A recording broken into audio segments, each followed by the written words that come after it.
You have been told since childhood that there are limits to your mind, boundaries to your reality, and ceilings on what you can achieve. Schools, media, even well-meaning mentors all hammer home the idea that you must play by certain rules. Stay in your lane. Obey the boundaries. Think inside the box. But what if those rules were never meant to serve you? What if those boundaries are nothing but artificial fences, standing between you and a quantum level of existence that's waiting, right now, for you to claim it? Today, you're not just watching a video. You're entering a revolution. A complete shift in perspective on what is possible for your body, your mind, your very reality. The topic: unlocking your limitless quantum potential with a hidden frequency hack that very few know, and even fewer have truly mastered. This isn't science fiction. It isn't hype. It's a reality supported by emerging research, ancient wisdom, and the experiences of those who dare to question everything. For far too long, the concept of quantum potential has been locked away behind cryptic language and misunderstood science. You might have heard phrases like quantum leap, frequency raising, or tuning your vibration tossed around by self-help gurus and spiritual circles. But what does it really mean? Why do some people seem to break through barriers, attracting health, wealth, creativity, and intuition, while others remain stuck, repeating the same cycles? There's a hidden reason, and today you're going to see it in a whole new light. Throughout this series, you'll journey through knowledge once considered forbidden, kept in the hands of elite thinkers and quietly leveraged by those in the know. You'll discover how hidden frequencies operate beneath the surface of everyday reality, shaping not just your thoughts but the entire structure of your experience. These frequencies are not just for mystics or scientists. They are accessible to you right now, and the hack you'll learn goes beyond surface-level tips or feel-good platitudes. We're starting with the simple truth that your mind and body are not just random lumps of matter. They are antennas, biological masterpieces, tuned to receive, transmit, and shape reality in ways you've never been taught. If you think this sounds wild, prepare to have your skepticism challenged and your curiosity ignited, because each chapter in this series is designed to build on the last, revealing a roadmap that's practical, actionable, and grounded in real science and direct application. You'll witness how ancient civilizations secretly tuned into these frequencies for wisdom and power. You'll see how modern society has hidden these hacks in plain sight, sometimes intentionally, sometimes out of sheer ignorance. You'll uncover your own brain's secret antenna, decode the language of the universe itself, and learn to distinguish real frequency hacks from the endless noise of today's wellness industry. Most importantly, you'll discover that you are not just a passive observer in this universe. You are a quantum participant, an architect of potential, and the key to unlocking this power lies just beyond what you've been told is possible. Get ready to confront the biggest myths about your mind, your reality, and the boundaries of human potential. You will be challenged. You will be inspired. And by the end of this series, you will never look at yourself or the world the same way again. Are you ready to step into the quantum revolution? Because everything you've been told about the limits of your mind is about to be rewritten. Let's begin. The time has come to pull back the curtain on everything you think you know about potential. For too long, the conversation about the mind has been stuck in old paradigms. Intelligence as fixed, reality as rigid, and human growth as slow and predictable. This has led to a world where most people settle for far less than what they're capable of. Always wondering if there's something missing, always feeling that elusive something more is just out of reach. Now it's time to confront that uneasy feeling head-on. Quantum science offers a perspective so radically different from the old story that it can feel unsettling at first. In the classical view, reality is a set of solid objects obeying strict rules. But quantum theory, confirmed again and again in labs around the world, shows that reality is far stranger. It's a field of probabilities, not certainties. It's a place where observation changes the outcome, and where unseen forces, such as frequencies, can shift the very fabric of what you experience. This is not wishful thinking. This is the new frontier of science. You may have heard whispers about people making quantum leaps in their lives. Sudden jumps in creativity, intelligence, health, or happiness. These leaps are not miracles. They're the natural result of learning to tune into the right frequencies, hidden codes that operate beneath the noise of everyday life. Most people never access these codes because they're never taught how.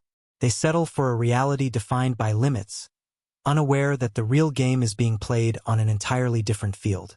This hidden field is all about frequencies. Just as your phone connects to invisible signals to transmit messages and data, your mind and body are designed to pick up on subtle frequencies that shape your thoughts, your energy, your choices. When these frequencies are misaligned or blocked, life feels heavy, slow, repetitive. But when you tune in to the right frequencies, everything changes. Ideas flow effortlessly, energy surges, intuition sharpens, and life unfolds in ways that seem almost magical, but are entirely real.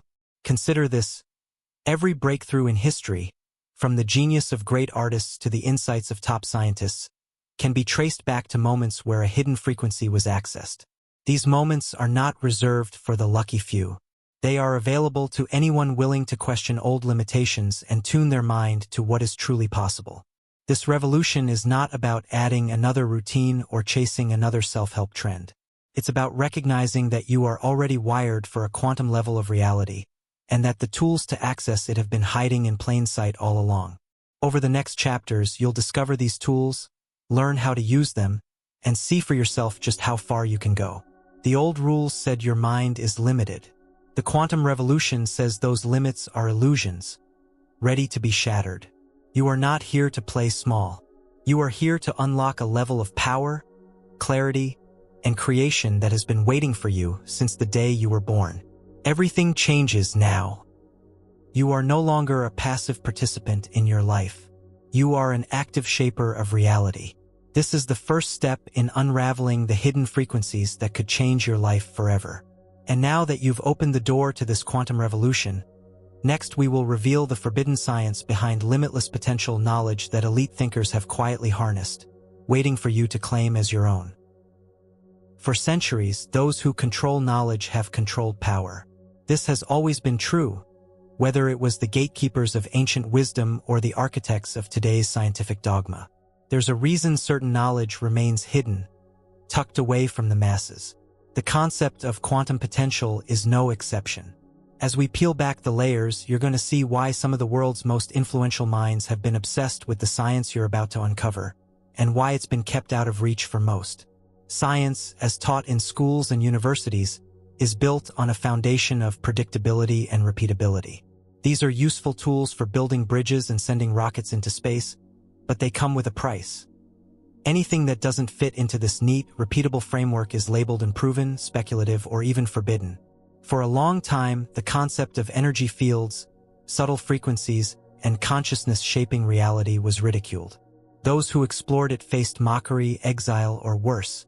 The gatekeepers declared, "This is not science." But behind closed doors, many of those same gatekeepers were exploring these very ideas for themselves. Why has this science been forbidden? The answer is both simple and profound. If every human truly understood how to access their quantum potential, the world would transform overnight. Hierarchies would collapse, dependence on external authorities would evaporate, and the need to look outside oneself for validation and power would disappear. The forbidden science empowers the individual, not just a chosen elite. That's why it's been hidden, whispered about in secret societies, and dismissed publicly by those with the most to lose. Quantum mechanics turned the world of physics upside down, but it also sparked a silent revolution in how we understand human potential. Classic physics says reality is made of particles, objects, things, but quantum physics says it's all about fields, waves of possibility, only becoming real when observed or measured. This is where the frequency hack begins. Reality isn't set in stone. It's fluid, responsive, and intimately tied to consciousness.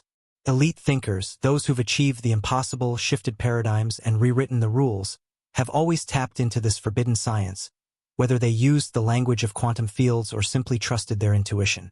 They knew, often before the rest of the world, that reality responds to those who learn to tune their own frequency. These individuals are not bound by ordinary limits. They become catalysts, changing not just their own lives but the direction of entire fields, industries, even nations. Yet, the forbidden science is not about grand conspiracy.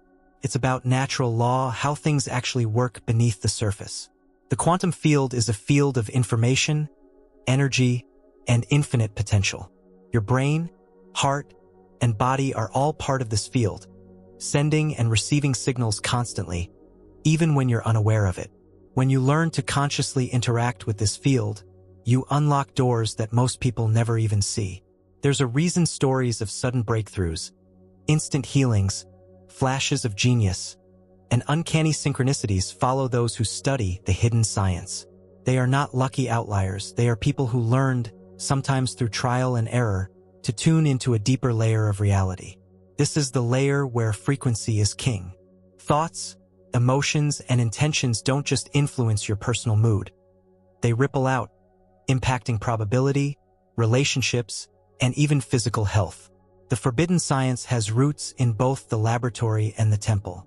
On the one hand, cutting-edge researchers continue to uncover evidence that the observer, meaning you, affects the outcome of experiments at the subatomic level. On the other hand, spiritual traditions have always taught that intention, focus, and belief shape what we experience. Modern language and ancient wisdom are finally meeting in the quantum field. And for those who are willing to challenge their conditioning, the rewards are enormous. It's crucial to understand that accessing limitless potential isn't about memorizing facts or collecting credentials. It's about learning to shift your state, tuning your own frequency, and understanding the mechanics of reality as they actually are, not as you've been told they are. This is why the hack remains hidden. It requires a willingness to question, to experiment, and to go beyond comfort zones. The world is full of distractions and noise, and the powers that be have every incentive to keep you focused on what's outside, rather than what's within. The forbidden science isn't hidden in the sense that you need a password or a secret handshake. It's hidden by convincing you it's not real, not practical, or not worth your time. But those who ignore these warnings and move forward anyway consistently report results that defy logic, results that are only mysterious if you don't understand the principles at work. Once you realize this, you begin to see clues everywhere. Breakthroughs in technology, unexpected shifts in world events, sudden cultural renaissances. All are the results of individuals, often operating quietly, applying the forbidden science of frequency and consciousness. The key isn't to become part of a secret club. The key is to claim your own power and use the tools that have always been available to you. Now that you've seen the reality behind the forbidden science, how it empowers individuals, how it's been dismissed and ridiculed, and how it quietly drives the most astonishing achievements, prepare to learn about a puzzle piece that's been missing from mainstream human evolution. The next step is to uncover the mysterious frequencies that evolution forgot to tell you about. These are not relics of the past. They are the real, living codes to unlocking your highest potential, and they are about to be revealed right now. Human evolution is typically explained as a straightforward progression, from primitive instincts to complex thinking, from brute survival to advanced civilization. But this explanation leaves out something essential. It ignores the invisible forces, the hidden frequencies, that have always influenced our growth as a species. Most mainstream narratives teach that evolution is only about genes, adaptation, and competition. This view is incomplete. There is another story, a deeper story, that suggests evolution is not just physical but also energetic. It's in this gap that hidden frequencies hold the missing piece. Throughout history, every leap forward in human consciousness has coincided with shifts in the unseen environment, changes in solar activity, geomagnetic fields, and subtle energies that mainstream science has only recently begun to acknowledge. These frequencies have shaped how we think, how we feel, even how we connect with each other. Yet, for reasons that will become clear, our culture stopped paying attention to them. The consequences of this oversight are staggering. By ignoring these frequencies, humanity has limited itself. We've constructed a reality that operates on only a fraction of our available bandwidth, a tiny sliver of the spectrum. The result is a world filled with anxiety, confusion, and chronic dissatisfaction. A world where people sense there is more but can't quite access it. But the codes have always been there, waiting for those who are willing to look deeper. Hidden frequencies are not just theoretical. They are measurable, detectable, and, most importantly, actionable. Researchers have identified specific frequency bands that correlate with states of creativity, healing, intuition, and even genius. When these frequencies are accessed, new capacities switch on, old traumas release, and the sense of being stuck begins to fade. It's as if the next stage of human evolution has always been within reach, locked away, not by biology, but by awareness. Why did evolution leave this part out? Didn't. The truth is, we left it out. As societies became more materialistic and technology-focused, the attention shifted from the invisible to the visible, from subtle energy to gross matter. Ancient cultures worked with these frequencies as a normal part of daily life. Modern society, in its rush to dominate nature, lost this connection. The frequencies are still present, but the awareness to tune in has been suppressed. This is not a flaw in the human blueprint. It's a forgotten ability waiting to be reawakened. When you begin to tune in to these frequencies, you unlock capacities that seem almost supernatural. Accelerated learning, emotional resilience, spontaneous insight, and a sense of belonging to something vast and intelligent. These are not fantasies. They are the natural result of restoring a lost piece of the evolutionary puzzle. Every person who reclaims this awareness adds to the collective momentum, pulling humanity closer to its true potential. Science is beginning to catch up. Studies in epigenetics, neuroplasticity, and even quantum biology are validating what mystics and shamans have known for millennia. Frequencies shape biology, consciousness, and even the direction of evolution itself. But you don't have to wait for science to catch up to start benefiting. You can access these hidden frequencies now. All it takes is a willingness to question the official story and explore the real capacities encoded within you. You might be wondering how to start accessing these frequencies, or whether it's even possible in our noisy, chaotic world. The answer is yes. Once you recognize the signs and signals, you'll realize you've already felt their influence at key moments in your life. That inexplicable gut feeling, the spark of creative genius, the sudden burst of energy after meditation or time in nature. These are not random. They are evidence that you are built to receive more than what your senses normally report. The missing piece in human evolution is not something you have to invent or create. It's something you remember, reactivate, and bring back online. Your nervous system is a receiver, your consciousness a tuner. When you start to engage with the hidden frequencies, old patterns fall away and new pathways emerge. Physically, mentally, and emotionally. Now you know the science and why it's been hidden. Now you see how evolution itself is incomplete without understanding the role of frequency. Next, we will go even further, confronting the very nature of reality. Are you really living in just one reality? Or could these hidden frequencies open doors to multiple layers of existence? Get ready to question everything you know about your own reality. Reality appears solid, predictable, and singular. You wake up, follow your daily routine, and interact with the world through the senses you've relied on since birth. The sky is blue, the ground is firm, and life unfolds along a single timeline. This sense of certainty brings comfort, but it also creates a cage. A belief that what you see, hear, and touch is all there is. Now, with everything you've learned about hidden frequencies and their role in shaping human evolution, it's time to ask a question that disrupts the very foundation of how you understand existence. Are you really living in just one reality? Physics, at its most advanced levels, suggests something profoundly different from the everyday story. Quantum mechanics has demonstrated that particles can exist in multiple states at once, separated by the simple act of observation. Reality is not a fixed, unchanging backdrop. It's a dynamic, living field of possibilities, continuously shaped by your awareness, your choices, and, most crucially, your frequency. This is not just a theory for academic debate. It's a truth with immense implications for your daily life. Consider for a moment the idea that there are layers to reality. Just as radio frequencies can carry thousands of stations through the air at once, each tuned to its own signal, your consciousness may be surrounded by layers of potential experience. Most people are only aware of one channel, the familiar, routine world reinforced by social consensus and sensory input. But that doesn't mean the other channels are not there. In fact, people who begin to work with hidden frequencies report spontaneous shifts, sudden clarity, serendipitous opportunities, profound insights that seem to arrive from nowhere. This phenomenon is not limited to meditation masters or advanced scientists. Ordinary individuals who experiment with their own state of awareness and frequency often describe moments where time seems to slow, synchronicities multiply, and the boundaries between self and world blur. These are not hallucinations or lucky breaks. They are glimpses into the multidimensional nature of reality, a reality far richer than the one you've been trained to accept.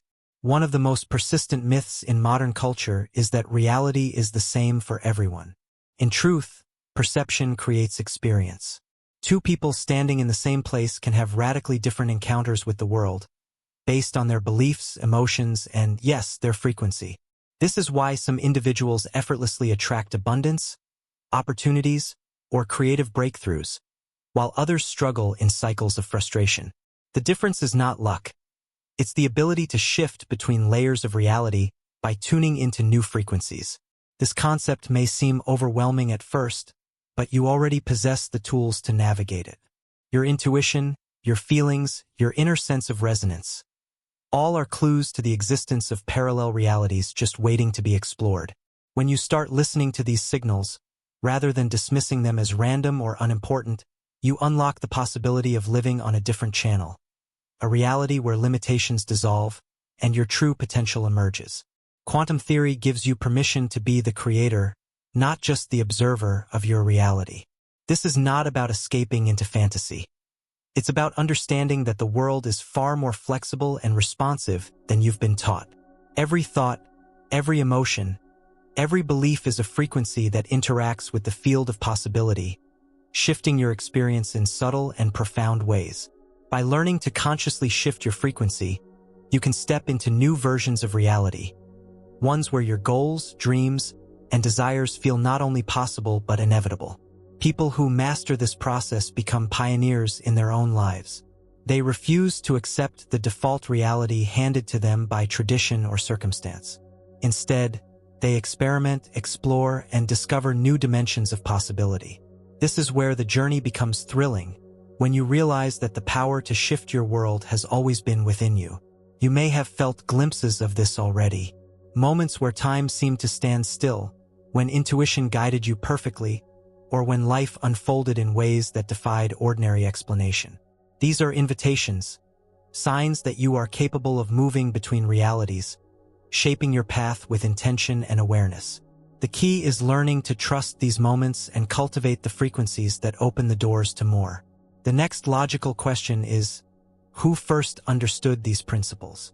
Were we the first to explore the nature of multiple realities? Or did those who came before us leave clues hidden in plain sight? Now that alternate realities are on your radar, it's time to explore history through a new lens. Did ancient civilizations secretly access these hidden frequencies for power and wisdom? The past holds secrets that are ready to transform your understanding of the present and your ability to shape your future. Thousands of years before the rise of modern science, ancient civilizations explored the nature of reality in ways that still astound today's scholars. Far from being primitive or superstitious, these cultures were deeply attuned to the hidden frequencies that shaped their world. Their temples, rituals, and knowledge systems were not just religious artifacts. They were sophisticated technologies for tuning consciousness and interacting with the quantum field. Evidence of this wisdom can be found across the globe. In Egypt, sacred architecture was designed according to precise harmonic principles, aligning monuments with the frequencies of the earth and sky. Pyramids were more than tombs. They were resonators, amplifying subtle energies and creating spaces where altered states of awareness became accessible. In India, the ancient practice of mantra used sound frequencies to influence mind and body, opening gateways to intuition, healing, and higher perception. The indigenous shamans of the Americas used drumming, chanting, and sacred plants to shift frequency and travel between realms, bringing back insights and guidance for their communities. These practices were not random or accidental. They emerged from a deep understanding that reality responds to frequency, and that by consciously working with these frequencies, individuals and communities could shape their destiny. The wisdom keepers of these cultures did not see reality as fixed or static. They recognized it as a living field of possibility, a matrix that could be influenced through ritual, intention, and alignment with natural forces. Over time, much of this knowledge was hidden, lost, or deliberately suppressed. Invaders and conquerors destroyed sacred texts, outlawed rituals, and rewrote history to fit their own narratives. But the clues remain. Today, researchers are rediscovering the mathematical precision of ancient monuments, the power of sacred sound, and the subtle science encoded in spiritual traditions. These are not superstitions, they are instructions for working with the quantum field. One of the most compelling examples is the use of sound. Across cultures, sacred chants and songs have been used to heal the body, calm the mind, and open gateways to altered states. Modern research confirms that specific frequencies can induce relaxation, stimulate creativity, and even repair cellular damage. Ancient people didn't have access to modern technology, but they had an intuitive grasp of principles that science is only now beginning to explain. In addition to sound, ancient civilizations worked with geometry and spatial alignment. Structures like Stonehenge, the pyramids, and the temples of Angkor Wat are positioned with astonishing accuracy, reflecting an awareness of celestial movements and Earth's own energetic grid. These sites functioned as amplifiers, connecting people with higher frequencies and facilitating collective experiences of expanded consciousness. The knowledge was practical as well as mystical. In China, the practice of Qigong taught individuals how to cultivate and direct life force energy through breath and movement, harnessing the body's electromagnetic field. Native cultures everywhere used storytelling, symbols, and myth to encode lessons about the invisible forces shaping reality. The wisdom was passed down through generations, sometimes in secret, always with the understanding that misuse could bring imbalance. This legacy is your inheritance. The tools and techniques developed by ancient cultures are available to you right now, waiting to be rediscovered and applied in your own quest for quantum potential. You don't need to travel to distant lands or study forgotten languages. The frequencies that shaped the ancient world are still present, accessible to anyone willing to tune in. Now that alternate realities and the ancient mastery of hidden frequencies are clear, it's time to confront a critical question. If this knowledge was so powerful, why did it disappear? What forces worked to suppress or silence the frequency hack? And what does that mean for us today? Prepare to be shocked as we uncover how society buried this hack in plain sight and what you can do to reclaim it for yourself. The wisdom of hidden frequencies was not lost by accident. It was pushed aside, buried beneath the noise of modern life, and deliberately dismissed by those who stood to gain the most from its disappearance. To understand why this happened, you have to look at the forces that shape society, not just politics and economics, but culture, ideology, and the story we tell about what it means to be human. For centuries, knowledge has been power. When certain individuals or groups realized that working with frequencies could influence health, intuition, creativity, and even the structure of reality, they understood the implications. If everyone had access to this knowledge, old hierarchies would crumble. The very foundations of control, fear, ignorance, dependence would erode. So, instead of sharing the secrets, these forces set out to hide them. The process started slowly. As Western science rose to dominance, the emphasis shifted from subjective experience to objective measurement. Anything that couldn't be weighed, counted, or seen under a microscope was labeled superstition or fantasy. The rational mind was crowned king, and the intuitive, energetic, and mystical aspects of existence were pushed to the margins. Traditions that had honored these frequencies for thousands of years were mocked or banned outright. This wasn't just a quirk of the Enlightenment or the Industrial Revolution. It was a calculated move. Throughout history, powerful empires and religious institutions recognized that true freedom lies in direct access to the quantum field, unmediated, unfiltered, and unapproved by outside authorities. When people become self-sufficient in their own energy, intuition, and power, they become very difficult to manipulate. This threatened not only religious dogma but economic models built on perpetual need, distraction, and consumption. The campaign against the frequency hack accelerated in the modern era. Education systems were designed to produce conformity, not creativity. Mainstream medicine ignored the energetic dimension of health, focusing instead on pharmaceuticals and procedures. The media promoted a version of reality that was narrow, materialistic, and fundamentally disconnected from the deeper layers of existence. Those who continued to explore frequency, scientists, healers, artists, were often discredited, silenced, or left on the fringes. But the story doesn't end with suppression. In a twist of irony, the very mechanisms used to bury this wisdom also provided new ways to rediscover it. Advances in technology have made it possible to measure brainwaves, map electromagnetic fields, and track the effects of frequency on matter and consciousness. The internet has allowed information to circulate outside the usual gatekeepers, enabling a renaissance of exploration and experimentation. Why did society bury the hack? It's simple: control. When people are cut off from their own frequency, they become easier to govern, sell to, and keep in predictable patterns. This isn't just a conspiracy, it's the natural outcome of systems designed to perpetuate themselves. But as more people wake up to the truth, these systems start to lose their grip. The knowledge that was hidden in plain sight is being reclaimed, piece by piece, as individuals question the official story and seek out their own experience. The silencing of the frequency hack also took place within each person. As children, many people are naturally attuned to subtle energies, intuition, and states of flow. But over time, this sensitivity is discouraged. Children are taught to distrust their inner guidance, suppress their feelings, and conform to external expectations. The result is a society of adults who have forgotten how to listen to their own frequency. A society that relies on external validation, constant distraction, and endless striving. Yet, the original ability remains. The antenna is still there, waiting to be rediscovered. Modern society has not destroyed the hack. It has only hidden it behind layers of conditioning and disbelief. Each time you question, feel, and tune in, you chip away at the wall that was built to keep you small. Each moment of awareness is an act of rebellion, a reclamation of power that cannot be taken away. What does this mean for you right now? It means that the tools for accessing hidden frequencies are closer than you think. They are not the property of any group, religion, or authority. They belong to anyone who is willing to turn within, experiment, and trust their own experience. The great silencing was never total.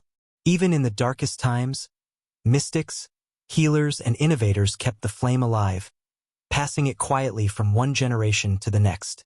Today, you have access to resources, communities, and technologies that your ancestors could never have imagined. The knowledge is no longer locked away in remote temples or coded language. It's available, in plain sight, for anyone willing to ask the right questions and do the inner work. Now that you've seen why society buried the hack, and how the same forces that silenced it have created new opportunities for discovery, it's time to turn inward and uncover your own hidden capacities. You are ready to reclaim the frequency hack for yourself. Next, let's unlock the most surprising evidence of all. The proof that your brain has always been equipped to tune in. It's time to reveal your brain's secret antenna, hidden in plain sight, waiting for activation. All this talk of hidden frequencies, lost wisdom, and societal suppression leads to a pivotal realization. The ability to access the quantum field is not a rare gift reserved for mystics or geniuses. It is a built-in function of your own biology.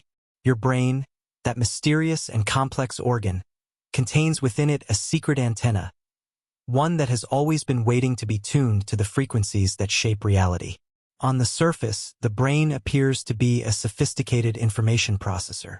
Neurons fire, chemicals transmit signals, and thoughts emerge as the end product. But this is only part of the story. Modern research is revealing that the brain is far more than a biological computer. It is an interface between mind and matter, a transmitter and receiver of frequencies that extend far beyond what ordinary senses can detect. Every thought, every emotion, every intention generates a unique electromagnetic signature. These signatures ripple through your nervous system, influencing everything from the rhythm of your heart to the flow of hormones in your body. But it doesn't stop there. These electromagnetic fields extend outside the skull, forming an aura, a measurable field that interacts with the environment and, according to cutting-edge science, with the quantum field itself. Why does this matter? Because it means you are constantly broadcasting and receiving frequencies, whether you know it or not. Your brain is scanning the environment for signals, picking up information beyond words or images. It is also sending out its own unique code, shaping the probabilities and possibilities around you. When this process happens unconsciously, your experience is shaped by default settings, old habits, and cultural programming. When you become conscious of it, you begin to shape reality with intention. This antenna effect is not just a metaphor. Technologies like EEG and MEG show that brainwaves fluctuate across a spectrum of frequencies, from deep delta states during sleep to high gamma states associated with peak awareness. Each frequency band corresponds to a different state of consciousness, relaxation, focus, creativity, insight. By learning to influence these frequencies, you gain direct access to the controls of your own experience. There are practical ways to activate your brain's antenna. Mindfulness practices, focused breathing, sound therapy, and visualization techniques all shift brainwave patterns, allowing you to tune in to states of heightened perception. The brain is highly plastic, meaning it can change its structure and function in response to intentional activity. Every time you practice, you strengthen the antenna, increasing your ability to receive subtle signals and transmit coherent frequencies. Ancient cultures hinted at this knowledge in their myths and rituals. The third eye of Eastern tradition, the seat of the soul described by philosophers, and the halo in sacred art all point to the same truth. The brain is the gateway to higher awareness, and it works by tuning into frequencies that shape the fabric of reality. What about intuition, inspiration, and those flashes of insight that seem to come from nowhere? These are not accidents. They are the result of your brain's antenna picking up on information from the quantum field, information that bypasses ordinary logic and brings new possibilities into view. Artists, scientists, and innovators have long described the sensation of receiving ideas fully formed, as if they are tuning in to a signal that already exists. Now, with the tools of neuroscience, this phenomenon is gaining scientific validation. Researchers are discovering that the brain can synchronize with external rhythms, harmonizing with music, natural cycles, and even the collective frequency of a group. When your brain is coherent, when its signals are aligned and harmonious, you experience greater clarity, creativity, and connection. When it's incoherent, life feels scattered, stressful, and disconnected. This is not about forcing the brain into a particular state. It's about learning to listen, experiment, and trust the signals that are already present. The antenna is always on. The question is, are you tuned in to the frequencies that serve your highest potential? Now that you know your brain is equipped with a hidden antenna, it's time to use it consciously. Next, we will decode the quantum language that this antenna is meant to hear, unlocking new dimensions of awareness and opening the door to a reality shaped by your own intention. You've just uncovered the truth about your brain's secret antenna, a remarkable instrument designed not just to process information, but to translate and transmit frequencies across the invisible architecture of reality. With this awareness comes an even more profound question. If your brain is an antenna, what is the universe actually saying? What language is being broadcast through the fabric of existence, waiting for you to tune in and respond? The answer: the universe speaks in frequencies. Every molecule, every thought, every living thing vibrates in resonance with its own signature frequency. The quantum field, which underpins all physical reality, operates like an infinite orchestra. Each note, each vibration, contributes to the harmony or disharmony of your experience. This is not poetry, this is physics. Einstein himself once said that everything in life is vibration. At the quantum level, nothing is truly solid. Everything is oscillating, dancing, communicating in the silent, powerful language of frequency. The quantum language of the universe is subtle but not secret. It is embedded in the cycles of nature, the geometry of living things, and the synchronicities that sometimes defy explanation. The tides respond to the pull of the moon. Your heartbeat syncs to music, to voices, to the rhythm of a loved one's breathing. Everything is interconnected, sharing information through frequencies that ripple across space and time. This interconnectedness is the foundation of what many call intuition, insight, and collective consciousness. Scientists are only beginning to map out how this language works, but the signs are everywhere. Plants talk to each other through electrical signals in the soil. Birds migrate using the Earth's magnetic field as a guide. Human beings, too, have subtle ways of communicating beyond words. You pick up on moods, sense when someone is staring at you, feel a gut reaction that guides your choices. These are not quirks of biology. They are evidence that you are part of a universe that is constantly in conversation with itself, sharing information through the invisible medium of frequency. What happens when you start to consciously listen to this language? Doors open. You find yourself at the right place at the right time. New ideas emerge seemingly out of nowhere. Solutions to problems appear when you least expect them. This is the quantum field responding to your signal, reflecting back the state you are broadcasting. The more coherent and harmonious your frequency, the clearer the messages become. Many people go through life surrounded by static, internal noise created by stress, negative thoughts, unresolved emotions, and constant distraction. This noise drowns out the subtler signals of the universe, making it hard to receive clear guidance. But when you begin to quiet the mind, settle the body, and focus your intention, the static fades and the signal strengthens. Suddenly, the world feels alive with meaning, patterns, and connections that were always present, just waiting for you to notice. Learning the quantum language is not about memorizing symbols or formulas. It's about becoming sensitive to resonance, what feels right, what feels aligned, what makes your energy expand rather than contract. It's about listening deeply to your intuition, honoring the signs and synchronicities that show up, and trusting the subtle nudges that guide you forward. The universe rarely shouts. It whispers, but its messages are consistent, clear, and deeply intelligent for those willing to tune in. You might be wondering, how do you start this process? The first step is to create space for stillness and reflection. Practices like meditation, mindful walking, or even simply paying attention to your breath help reduce internal noise and sharpen your awareness. As you become more attuned, you start to sense the underlying order in chaos, the patterns in what once seemed random, the melody beneath the noise. The quantum language is also expressed through creativity. When you write, paint, compose music, or simply daydream, you are tapping into the field and bringing new possibilities into reality. This is why breakthroughs often come when you're relaxed, playful, or focused on something you love. In these states, your frequency is open and receptive, able to hear the whispers of the universe and act on them. Another key is alignment, matching your internal state with your desired outcome. The quantum field does not respond to words or wishes alone.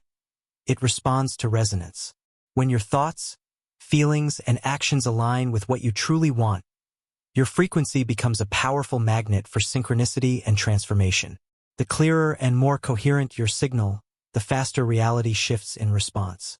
You don't have to master this language overnight. The process is gradual, cumulative, and self-reinforcing. Each small shift in awareness strengthens your connection, making the next step easier. As you learn to trust your own experience, you move from being a passive observer to an active participant in the cosmic conversation. Now that you've tuned in to the quantum language, a new question arises. What exactly are you tuning into, frequency or vibration? Most people chase good vibes, but could frequencies be the deeper, overlooked power? Let's clear the confusion and find out what actually works. It's easy to hear the words frequency and vibration used interchangeably. Self-help books, wellness podcasts, and countless influencers urge you to raise your vibration or align your energy. But beneath the buzzwords, there's a critical distinction, a difference that holds the key to unlocking your quantum potential. Are you chasing the surface effect, or are you tuning into the core mechanism that actually shifts reality? Vibration is about movement. It's the oscillation of atoms, molecules, cells, and even thoughts. Everything in the universe vibrates, from the tiniest particle to the largest galaxy. Vibration creates energy, generates heat, and brings form into being. But frequency is what gives that vibration its character, its identity, its power to shape experience. Frequency is the number of cycles a vibration completes in a given period. It is the underlying code, the rhythm that tells the universe how to respond. Think of vibration as the waves on the surface of the ocean, always moving, ever-changing, influenced by wind and weather. Frequency, in contrast, is like the deep, steady currents that run beneath. The surface waves are important. They give you a sense of what's happening right now.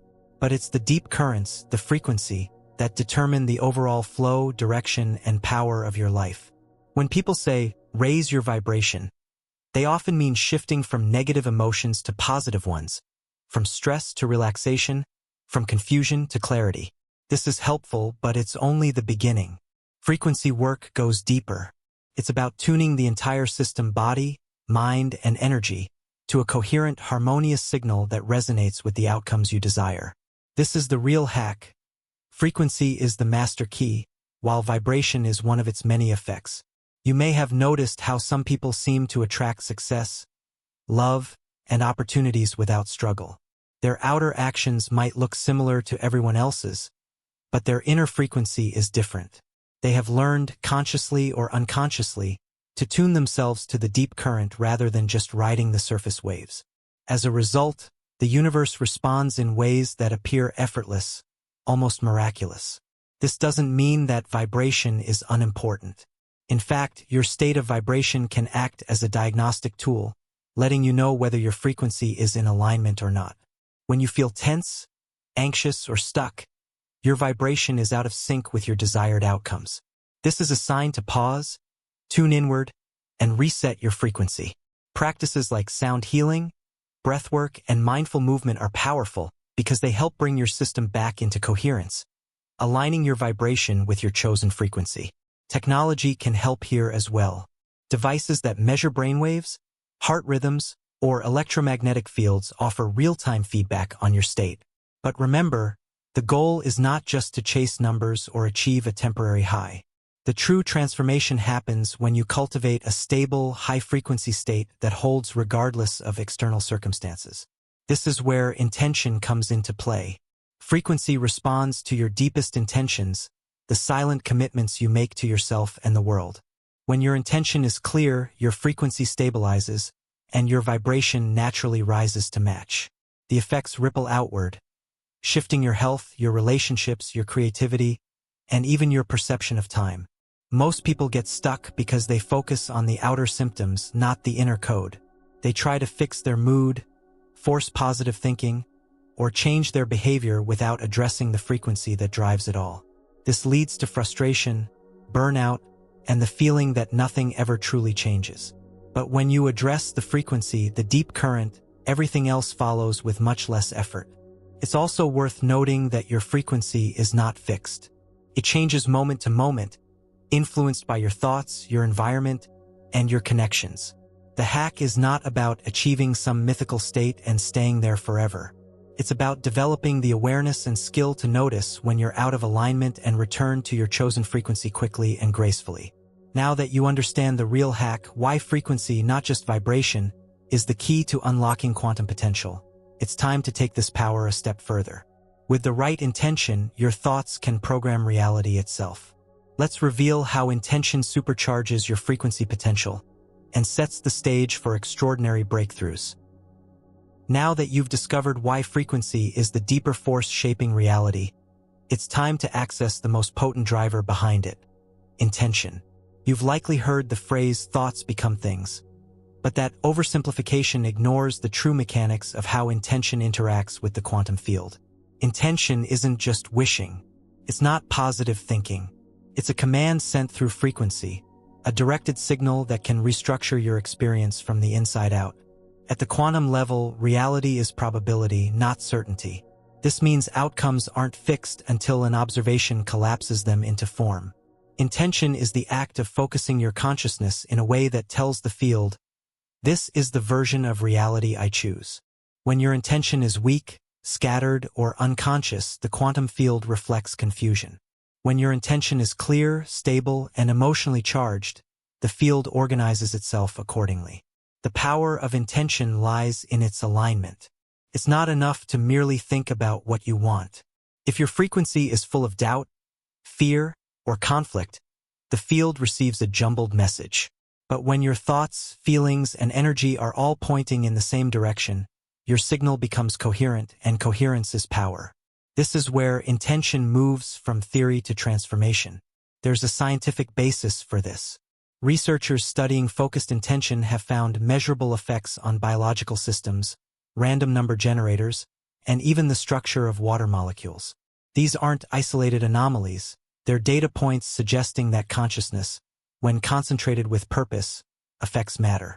The implications are massive. Your mind is not just processing the world, it's helping shape it. So how does this actually work in your life? Intention begins with clarity. The clearer your internal picture of the outcome, the more precise your frequency becomes. But clarity alone isn't enough. You must also feel it fully and deeply. Emotions act as amplifiers for intention. They give your signal strength. That's why the most effective intentions are backed by excitement, gratitude, certainty, or love. These aren't just pleasant feelings. They're high-frequency emotional states that align your field with the outcome you want to experience. Next comes embodiment. This means behaving as if the outcome is already real. Not pretending, but integrating the result into your actions, your choices, and your attitude. When your outer world begins to reflect your inner decision, you create a feedback loop. The field responds, synchronicities increase, and momentum builds. Intention, then, is not passive. It's an active, daily relationship between you and the field. You can think of this process as tuning a laser. A scattered light beam doesn't travel far, but when focused into a coherent stream, it cuts through steel. Your intention works the same way. A vague desire, I want to be happy, sends out a weak, unfocused signal. But an intention like, I am living with creative freedom, financial abundance, and vibrant health, now, supported by aligned emotion and action, becomes a frequency the quantum field cannot ignore. Some people hesitate at this idea. They wonder, am I forcing reality? Isn't it better to let go and trust the universe? The truth is, intention and surrender are not opposites. They are partners. Intention is setting the direction. Surrender is releasing the need to control every detail. When you set an intention and let the frequency flow without resistance, you become magnetic, not desperate. This is where results begin to accelerate. You've probably experienced the opposite 2 times when you wanted something badly, but it just wouldn't materialize. This is usually a sign of misalignment. Perhaps the intention came from fear, scarcity, or comparison. Or maybe your actions and emotions contradicted your stated goal. These mixed signals confuse the field and stall progress. But once you align fully thought, emotion, and behavior, the resistance dissolves and reality begins to respond. There are practical ways to strengthen your intention. Visualization is one. Not fantasy or daydreaming, but vivid, emotionally charged mental rehearsal. Athletes use this technique to enhance performance. Entrepreneurs use it to create outcomes. Healers use it to facilitate recovery. When combined with elevated emotions, visualization becomes a broadcast, a living frequency that shapes events and opportunities. Another tool is written focus. Journaling your intentions forces clarity. Reading them daily reinforces coherence. Speaking them aloud charges them with breath, voice, and energy. These simple practices bring structure to your signal, helping it stand out in the field of possibility. It's important to remember that not all intentions yield instant results. Timing, readiness, and alignment all play roles, but the absence of immediate feedback does not mean your signal isn't being received. The field is responding, even when it appears quiet. The key is consistency. Keep tuning, keep aligning, and trust that your frequency is creating ripples far beyond what you can see. Now that you know how to program reality using focused intention and coherent frequency, you're ready to go even further. You've shaped the signal. Now, let's learn how to tune your brainwaves to fully match it. Next, discover the exact method to hack your own mind's electrical rhythm and begin the process of true quantum recalibration. You've just unlocked the power of quantum intention, clear, emotionally charged thought directing frequency and influencing outcomes. Now, let's address the next level of control, the brain's electrical rhythm. If your brain is the transmitter, Then its signals, its waves, are the current that carries your intention into the quantum field. By learning to influence these waves, you unlock the ability to shift states of consciousness on demand. Brain waves are electrical patterns created by the synchronized firing of neurons. These patterns operate across a spectrum of frequencies, from slow, restorative delta waves to fast, focused gamma waves. Each frequency corresponds to a different state of mind. Knowing how to influence them means you can move from stress to calm, from confusion to clarity, or from routine thinking to visionary insight, not through chance but by conscious control. Here's the breakdown. Delta waves, 0.5 to 4 Hz, dominate in deep sleep. Theta waves, 4 to 8 Hz, are linked with dreaming, meditation, and access to the subconscious. Alpha waves, 8 to 12 Hz, are present during relaxed alertness, a perfect state for learning and creativity. Beta waves, 12 to 30 Hz, handle problem-solving and daily focus. Gamma waves, 30 plus Hz, are rare but powerful, often associated with heightened awareness, bliss, and advanced cognitive function. Most people live in high beta for too long, navigating tasks, stress, and constant stimulation. This overstimulation creates noise in the brain's signal, making it difficult to access the deeper frequencies where intention becomes powerful. Biohacking brainwaves is about learning to shift your mental gear at will to match the state you need. The first technique is breath regulation. Breathing isn't just a bodily function. It's a dial you can use to calm the brain. Slow, rhythmic breathing shifts the nervous system into parasympathetic mode, reducing beta activity and increasing alpha. Try this. Inhale for 4 seconds, hold for 4, exhale for 4, hold for 4. Repeat. This simple cycle creates coherence between heart and brain, aligning your internal systems to a frequency conducive to creativity and intuition. Next is sound entrainment. Your brain naturally synchronizes to external rhythms, a phenomenon called frequency following response. By listening to specific sound patterns like binaural beats or isochronic tones, you can nudge your brain into the state you want. For example, binaural beats in the theta range can deepen meditation, while those in the alpha range can sharpen focus. Visualization also plays a role. By imagining yourself in a desired state, calm, energized, inspired, you create a mental rehearsal that the brain begins to match. Coupled with breath and sound, this can shift your brainwaves within minutes. It's not magic, it's resonance. Another method is movement. Practices like yoga, tai chi, or even mindful walking combine physical motion with breath and focus. These activities reduce beta dominance and promote the emergence of alpha and theta rhythms. They don't just improve flexibility or circulation, they tune your brain's frequency. Nutrition matters too. The brain is an electrical organ. It runs on glucose, oxygen, and fat, especially omega-3s. Deficiencies in key nutrients can alter brainwave patterns. Hydration is essential. So is eliminating overstimulating inputs. Constant screens, loud environments, and negative media all keep the brain locked in high beta. You can also use neurofeedback, a technology that provides real-time information about your brainwaves. With practice, you can learn to move between states consciously. This is training, not treatment.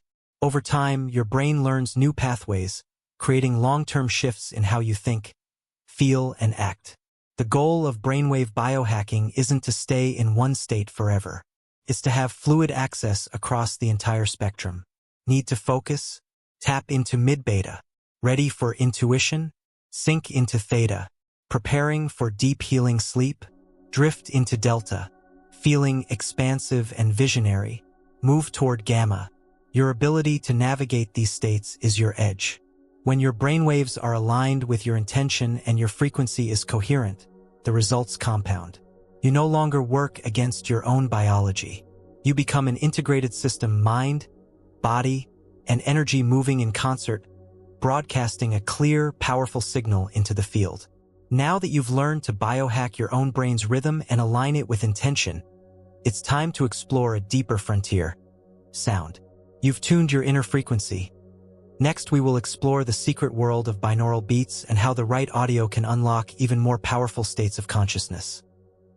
You've just discovered how to biohack your brainwaves, how to deliberately shift states of consciousness by adjusting the rhythms within your mind. That ability alone sets you apart. But now, you're about to unlock a tool that can take this even further. A hidden frequency technology capable of directly influencing your brain's electrical activity. Welcome to the secret world of binaural beats. At first glance, binaural beats seem almost too simple to be powerful. Two slightly different frequencies are played, one in each ear. Your brain doesn't hear them as separate.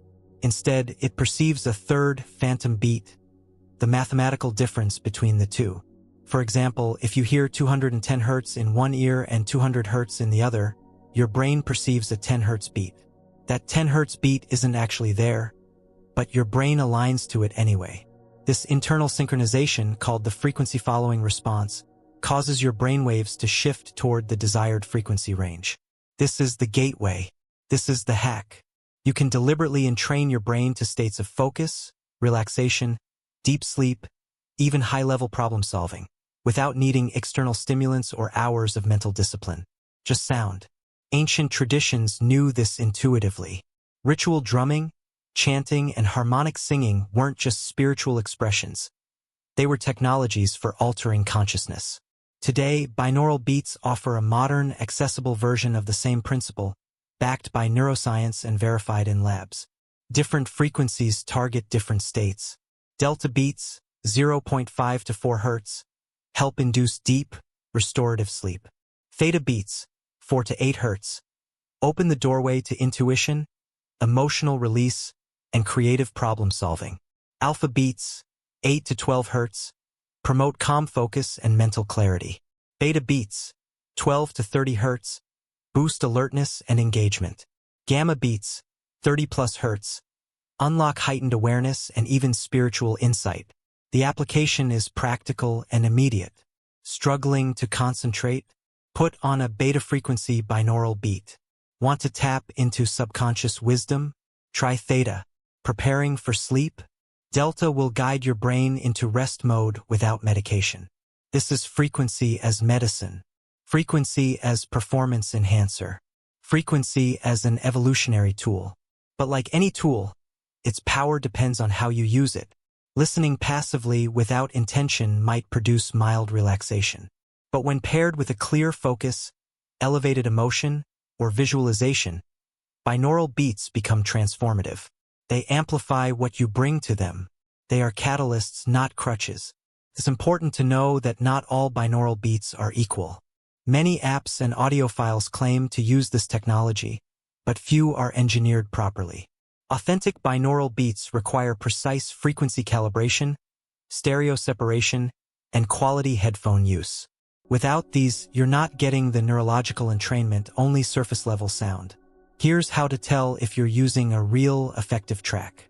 First, listen with headphones, not speakers. Without stereo separation, the binaural effect can't occur. Second, check the stated frequency range. Does the provider clearly explain the intended brainwave target? If not, it's likely generic audio. Third, trust your results. A well-made track will produce measurable shifts in your mental state. You'll feel it. Less stress, more clarity, deeper sleep. You can enhance the effect even further by combining binaural beats with intention setting. Start by choosing your goal. Focus, healing, insight, or creativity. Then, before playing the track, clearly state your intention mentally or out loud. Anchor that with a visual image or physical gesture. As the track begins, let your mind relax and allow the frequency to carry you inward. The more you practice, the faster the effect kicks in. Your brain learns. It adapts. This technology doesn't replace meditation or deep inner work. It supports them. Binaural beats are like training wheels for consciousness. They help you access states that used to take years of discipline. Over time, your brain builds new pathways, making these states more natural and sustainable even without the audio. Binaural beats also have cumulative effects. The more consistently you use them, the deeper the changes. Regular sessions can rewire stress patterns, improve emotional regulation, boost creativity, and even increase neuroplasticity, the brain's ability to change and grow. This is not theory. It's now being demonstrated in studies across neuroscience and cognitive psychology. The key is consistency, intention, and quality. A few minutes once in a while won't reprogram your operating system, but a daily practice, 15 to 30 minutes, can create profound and lasting shifts. This is not passive listening. It's strategic resonance. You're not just hearing sound. You're tuning your internal frequencies to match the reality you want to experience. Now that you've experienced the power of binaural beats and how they can unlock deeper states of being, it's time to look at why many people fail to get real results. You're about to uncover why most frequency apps don't work, and how they often leave users stuck, distracted, or completely blocked from any true transformation. You've just experienced how binaural beats can unlock hidden states of consciousness. The science is sound, the results are real, but then why do so many people try frequency apps and walk away disappointed? The truth is this: most of the tools available today are designed for engagement, not transformation. They are built to keep you using them, not to liberate your potential. Let's start with the obvious. The majority of frequency apps on the market are optimized for marketing, not neuroscience. They rely on buzzwords, not precision. They throw together ambient sounds, reverb, and poorly tuned frequencies with little understanding of how the brain actually responds to auditory stimuli. And because the user lacks the knowledge to judge quality, they assume the problem lies with them, not the app. This is by design. Low-quality frequency tools keep people hooked by promising results without teaching responsibility. Users expect instant relaxation, instant focus, instant manifestation. When that doesn't happen, they either blame themselves or move on to the next app, trapped in a loop of half-activated potential and perpetual distraction. Another major flaw is misalignment. Many apps are built with an entertainment mindset. They're cluttered with features, push notifications, guided scripts, and overlays that break coherence. The brain craves simplicity when trying to access altered states. Too much sensory input, visual, auditory, emotional, keeps it in a high beta loop, blocking access to deeper frequencies. Then there's the issue of frequency mismatch. Some platforms mislabel tracks entirely. A theta wave session might actually output alpha or low beta. And even when the correct frequency is listed, the audio may not be properly engineered. Without precise stereo separation and amplitude control, the binaural effect is disrupted. What you're left with is background music, not neurological tuning. There's also a psychological trap hidden in these platforms: the outsourcing of inner authority. When an app tells you how you should feel, relaxed, happy, confident, it can override your internal process. Instead of tuning into your own frequency, you start chasing external signals. This creates dependency. You begin to believe you need the tool to feel good, rather than understanding how to generate the state internally. The most insidious problem, though, is passive usage. Most people treat frequency apps the way they treat white noise machines or ambient playlists. They press play, go about their day, and expect the audio to work like magic. But the quantum field doesn't respond to passive input. It responds to focused intention. Without conscious participation, even the best frequencies fall flat. So what works? Simplicity, precision, and responsibility. The most effective audio tools are stripped of distractions. They feature clean, isolated frequencies with clear purpose. They are used in focus sessions, no multitasking, no scrolling, no checking notifications. And most importantly, they are paired with a conscious intention. You are not consuming sound. You are co-creating a field of resonance. The fix is simple. Start using frequency tools as rituals, not routines. Before you play a track, sit still. Set a clear intention. Decide what state you are entering. Then allow the sound to support that choice. If the audio includes words or guided prompts, make sure they align with your own goals, not generic affirmations meant for the masses. You're not here to blend in. You're here to awaken. You can also experiment with layering. For example, pairing a theta frequency track with focused breathwork, or using alpha wave audio while journaling your goals. These combinations accelerate learning and reinforce coherence. Your brain begins to associate the frequency with the state, making it easier to access even without the tool. Most importantly, evaluate the tool by its results. Are you clearer after listening? More centered? More receptive to insight? If not, it may be time to switch tools, or even build your own frequency environment using software that gives you full control. Your growth should not be held hostage by algorithms or design trends. You are now equipped with the truth. Most frequency apps are noise, but with the right knowledge and discipline, you can transform audio into alchemy. You can stop chasing surface-level good vibes and start creating real change from the inside out. Now that you've outsmarted the distractions and exposed why so many get stuck, you're ready for the next level of exploration. Next, we will begin unlocking the subconscious portals within, amplifying your results using the hidden architecture of the mind itself. You've cleared the static, identified the real tools, and learned how to tune your brain with purpose. But there's one more territory that must be addressed if you want to activate true, lasting change: the subconscious mind. This is where your most powerful frequency signals are stored and broadcasted without your conscious permission. It's here, beneath the surface of everyday awareness, that quantum results are either unlocked or blocked. The subconscious governs around 95% of your thoughts, habits, and emotional responses. It's not just a warehouse of memories or programming. It's a command center operating with silent authority. Your beliefs, your identity, your expectations, they're all coded into this deeper layer. If your subconscious frequency contradicts your conscious goals, no amount of positive thinking or intention setting will override it. The two must align. Now, here's the part most people never understand. Your subconscious speaks a different language. It doesn't respond to logic, reasoning, or explanation. It responds to symbolism, imagery, repetition, and emotion. This is the doorway to what we'll call subconscious portals, gateways that allow you to update, overwrite, and amplify the frequencies that your deeper mind is sending out. Most people carry subconscious programming they never chose. Limiting beliefs inherited from parents, teachers, media, emotional imprints left by past failures or trauma. These old signals become default settings, and they block new experiences from taking root. If you want to unlock your quantum potential, you must learn how to rewire these hidden scripts. One of the most effective tools for accessing subconscious portals is brainwave state manipulation, specifically entering theta. In this state, the critical, analytical mind is bypassed, and new inputs go straight to the subconscious. That's why children absorb so much so quickly. They operate in theta most of the time.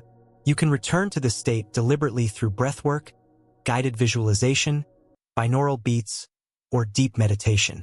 Once you're in, the key is repetition and emotion. When a new belief is introduced with vivid imagery and strong feeling, the subconscious accepts it as real. It doesn't distinguish between memory and imagination. It simply follows the strongest, most consistent signal. This is why affirmations often fail. They're spoken from the conscious mind without emotion and without reaching the actual source of programming. To unlock a subconscious portal, follow this three-step sequence. Access the theta state, input the new frequency using imagery and emotion, and repeat until it becomes familiar. This creates neural imprints. The brain literally rewires to support the new signal. You begin to feel different, respond differently, attract different outcomes. This isn't magic, it's biology responding to coherent, high-frequency input. Another gateway to the subconscious is symbolism. The subconscious loves symbols. They bypass logic and go straight to meaning. That's why rituals, sacred geometry, and archetypes have been used for centuries. They speak to the part of you that thinks in metaphor. You can use this to your advantage. Create symbols that represent your transformation. Use color, shape, or even movement to embody the new frequency. Over time, your subconscious associates the symbol with the shift, reinforcing the pattern with every exposure. You also need to watch your internal dialogue. The subconscious records everything, especially patterns that repeat. If you constantly speak in limitation, I can't, I'm stuck, I never, you're reinforcing those signals. Replace them with accurate, empowering statements, especially during early morning and late night windows, when the mind is more receptive. Speak not as someone trying, but as someone becoming. This reframes your identity at the source.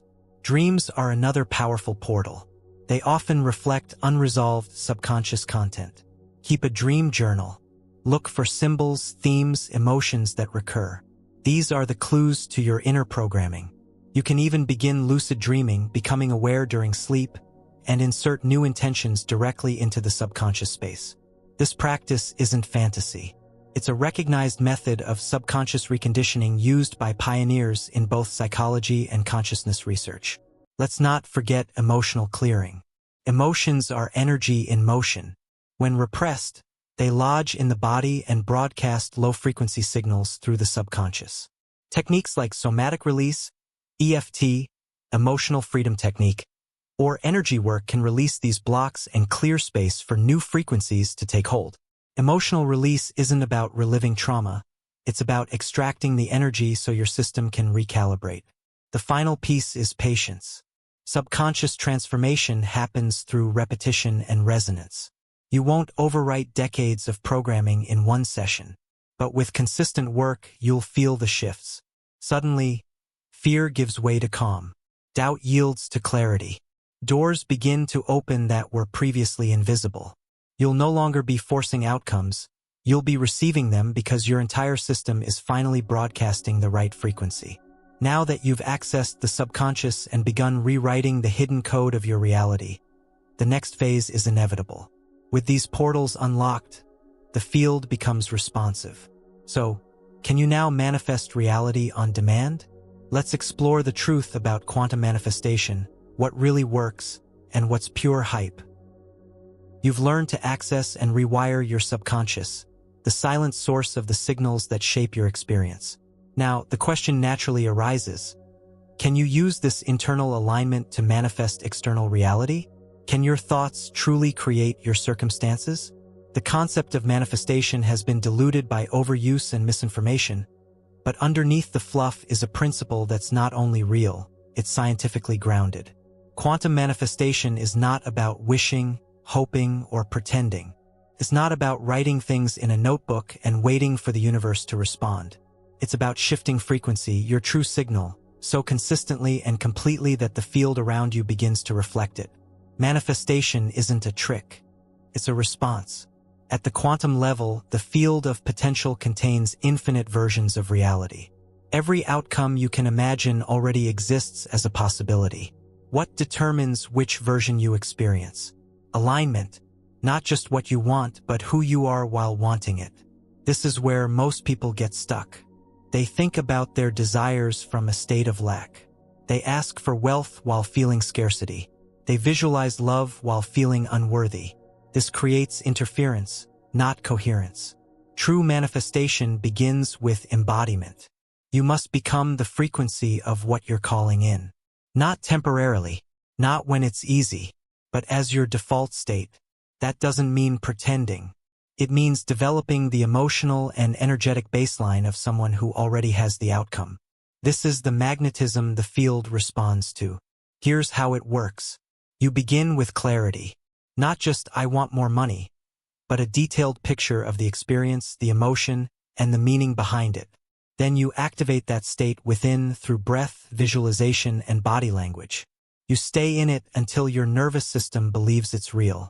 The more often you do this, the more your subconscious accepts it. The more your subconscious accepts it, the more your frequency shifts. And once your frequency shifts, the field begins to organize itself to match. Manifestation isn't always about dramatic, sudden events. Often, it's a series of aligned decisions, insights, and synchronicities that unfold naturally, almost subtly. A call you didn't expect, an opportunity that just shows up, a conversation that leads to the breakthrough. These aren't accidents. They're feedback. They're proof that your signal has changed. There's also a timing element. The field has its own rhythm. Sometimes a desire needs to unfold slowly because parts of you are still integrating. You might need to release resistance, strengthen your focus, or build a new skill before the full manifestation can arrive. This isn't failure, it's alignment in motion. And yes, doubt will surface. It always does. When you challenge old programming, your mind will test the signal. What if this doesn't work? Who am I to create this? These are echoes from outdated frequencies. Don't fight them. Acknowledge them, but don't feed them. Refocus on the state you're becoming. Doubt loses power when you stop reacting to it. A powerful tool for reinforcing manifestation is environmental alignment. Surround yourself with cues that support your new frequency. Change your workspace, adjust your routine, consume content that reflects where you're going, not where you've been. Your environment speaks to your subconscious constantly. Make sure it's speaking the right language. Manifestation is not about control. It's about resonance. You don't manipulate outcomes, you attract them. You don't force timing, you trust the field's intelligence. And you don't manifest by needing, you manifest by knowing. When you reach the point where the result feels inevitable, not desperate, the shift becomes tangible. You've now reached a place few go. The intersection of thought, emotion, subconscious programming, and quantum alignment. From here, it's no longer about hope. It's about precision. You've learned to command your signal, clear your resistance, and become the version of you who creates at will. Now that you've seen what real manifestation requires, you may wonder how the most successful people are already doing this, without ever calling it quantum. Next, we will reveal how elite performers quietly use frequency hacks to achieve extraordinary results, consistently, strategically, and almost invisibly. By now, you understand the mechanics of real quantum manifestation. You know it's not about wishful thinking, it's about coherent frequency, internal alignment, and intentional energy. So here's the question. If this works so powerfully, who's actually using it? The surprising answer is this. The world's top performers, elite athletes, visionary CEOs, groundbreaking artists, and cultural pioneers have been using frequency hacks for decades. Quietly, strategically. Many don't call it quantum, and most won't explain it the way you're learning it now. But the results speak volumes. When you examine their habits, rituals, and mental frameworks, a pattern emerges, one that matches the very principles you've been unlocking. Start with athletes. The most dominant competitors in the world don't just train their bodies. They tune their minds using visualization, mental rehearsal, breath regulation, and sound therapy. These aren't luxuries. They're core components of performance. Olympic athletes routinely train in simulated environments while visualizing exact scenarios. Their brains begin to respond as if those moments are already happening. That repetition tunes their nervous system to high-performance frequencies before they ever step onto the field. In the business world, high-performing entrepreneurs use similar tools. Morning routines that include stillness, gratitude, affirmations, and intention setting are not spiritual trends. They're precision strategies for altering brainwave states and setting energetic tone. By calibrating their frequency before checking emails or entering meetings, they're sending a signal into the field that attracts flow, focus, and favorable outcomes. These rituals aren't random. They're frequency control techniques masked as habits. Top creative minds often access altered states through pattern disruption. Some use movement, others use sound or silence. Many enter deep work states where their consciousness seems to dissolve and creativity pours through. This isn't just getting in the zone. It's frequency alignment with flow states. A precise energetic tuning that bypasses linear thinking and activates intuition, insight, and innovation. What unites all these performers is their understanding, conscious or not, that performance is frequency. They guard their energy. They curate environments.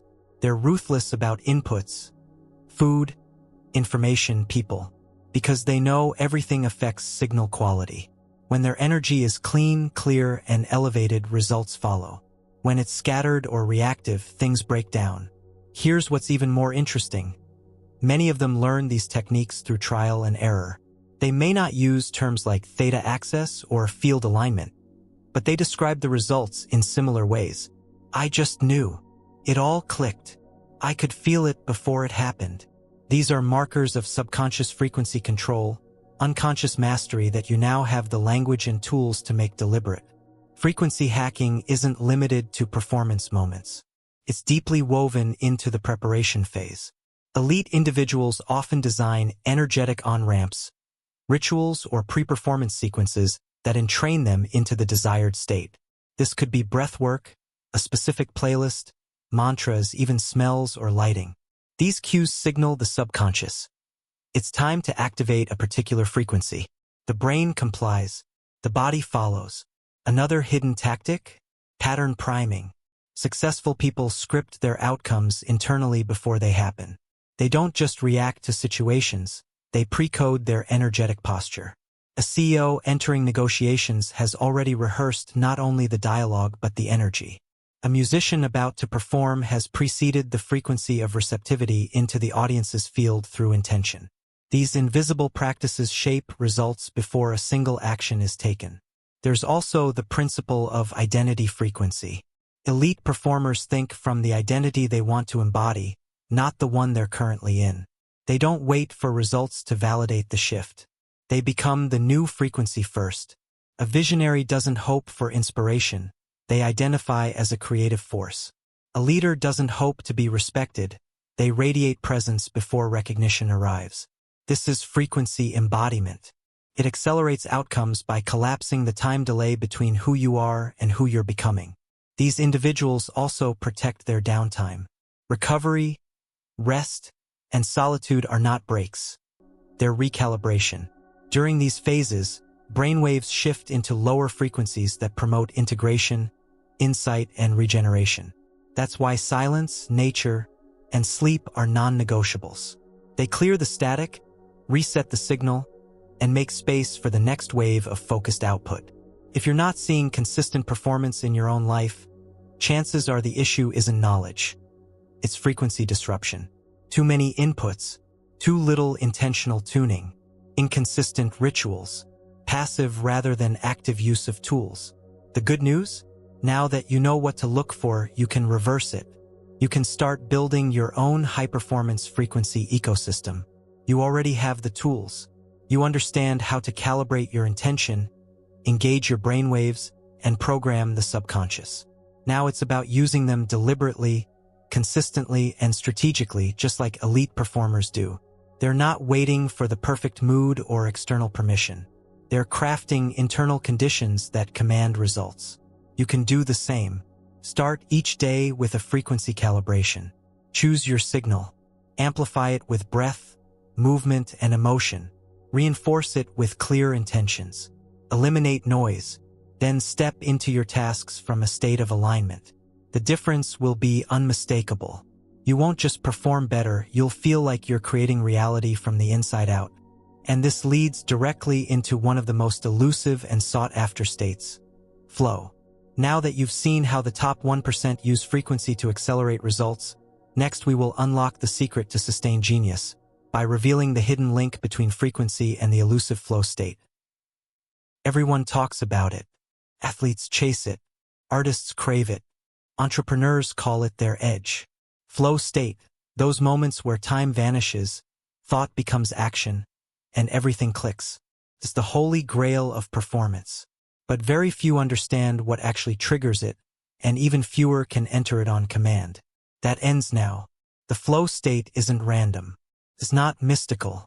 It's neurological, hormonal, and most critically frequency-based. You enter flow when your brain and body hit a very specific vibrational pattern. Everything aligns. Noise disappears. Your entire system synchronizes to a single, coherent signal. This isn't motivation. This is resonance. So what's really happening inside flow? Neurochemically, your brain releases a cocktail of dopamine, norepinephrine, anandamide, and endorphins. These chemicals heighten focus, silence inner dialogue, and boost pattern recognition. But these chemicals are only part of the story. The deeper mechanism is frequency coherence, especially the shift from high beta stress into alpha and low beta focus, sometimes dipping into theta creativity and gamma integration. Most people chase flow by trying to do more, hustle harder, push through resistance. But that's like trying to tune a radio by smashing it. Flow isn't forced, it's allowed. And it begins by lowering friction. That means controlling your inner frequency before you start. When your brainwaves shift into the alpha-theta bridge, the subconscious unlocks. Time dilates. Actions feel guided. You're not thinking about the next move, you're becoming the movement. To trigger this on purpose, you need three things: clarity of intention, reduction of internal noise, and a container that challenges you just beyond your comfort zone. That's the sweet spot. Too easy and the mind gets bored. Too hard and it reverts to anxiety. The middle zone where your skill meets stretch is where flow ignites. But here's the twist. The frequency you bring into that zone determines whether flow appears or not. This is the missing link.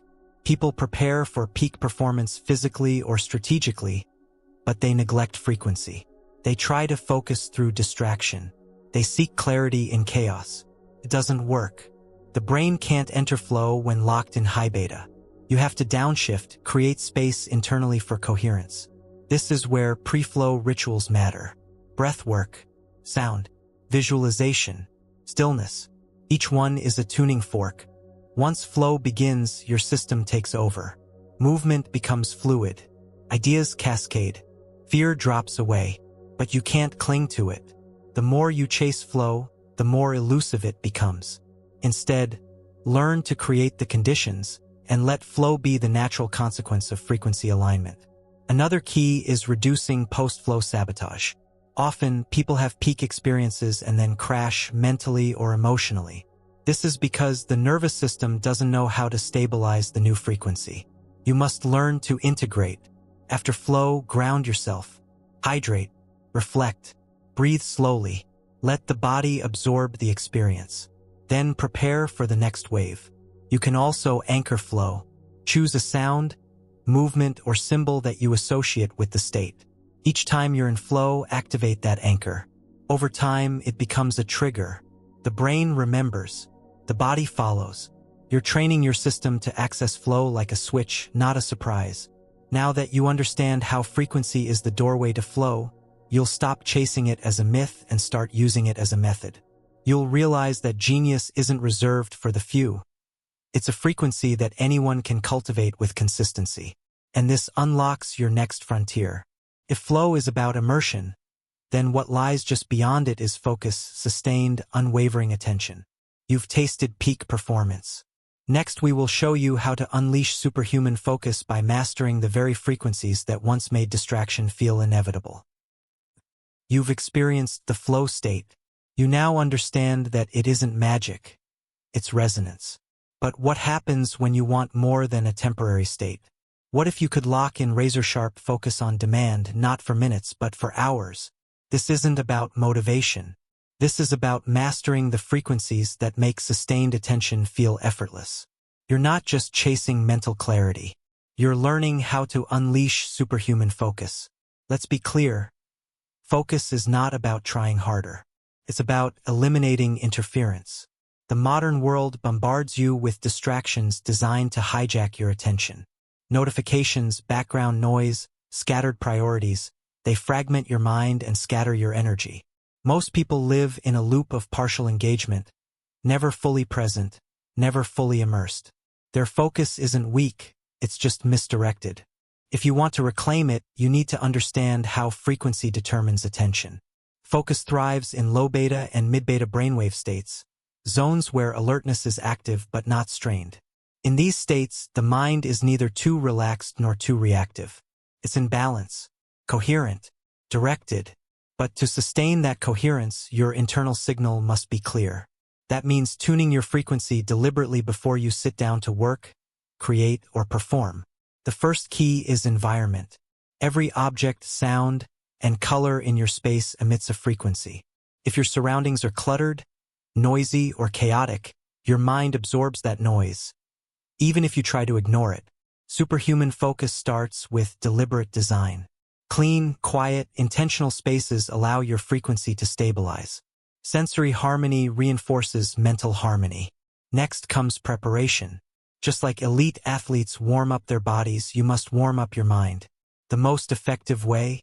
A short pre-focus ritual. This could include 2 minutes of box breathing, 1 minute of visualization, and 10 seconds of internal command. I am locked in. Nothing else matters. This isn't just psychology.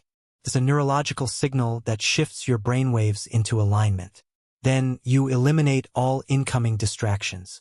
Turn off every notification. Close every non-essential tab. Silence your phone and remove it from reach. These aren't just productivity hacks, they are energy conservation protocols.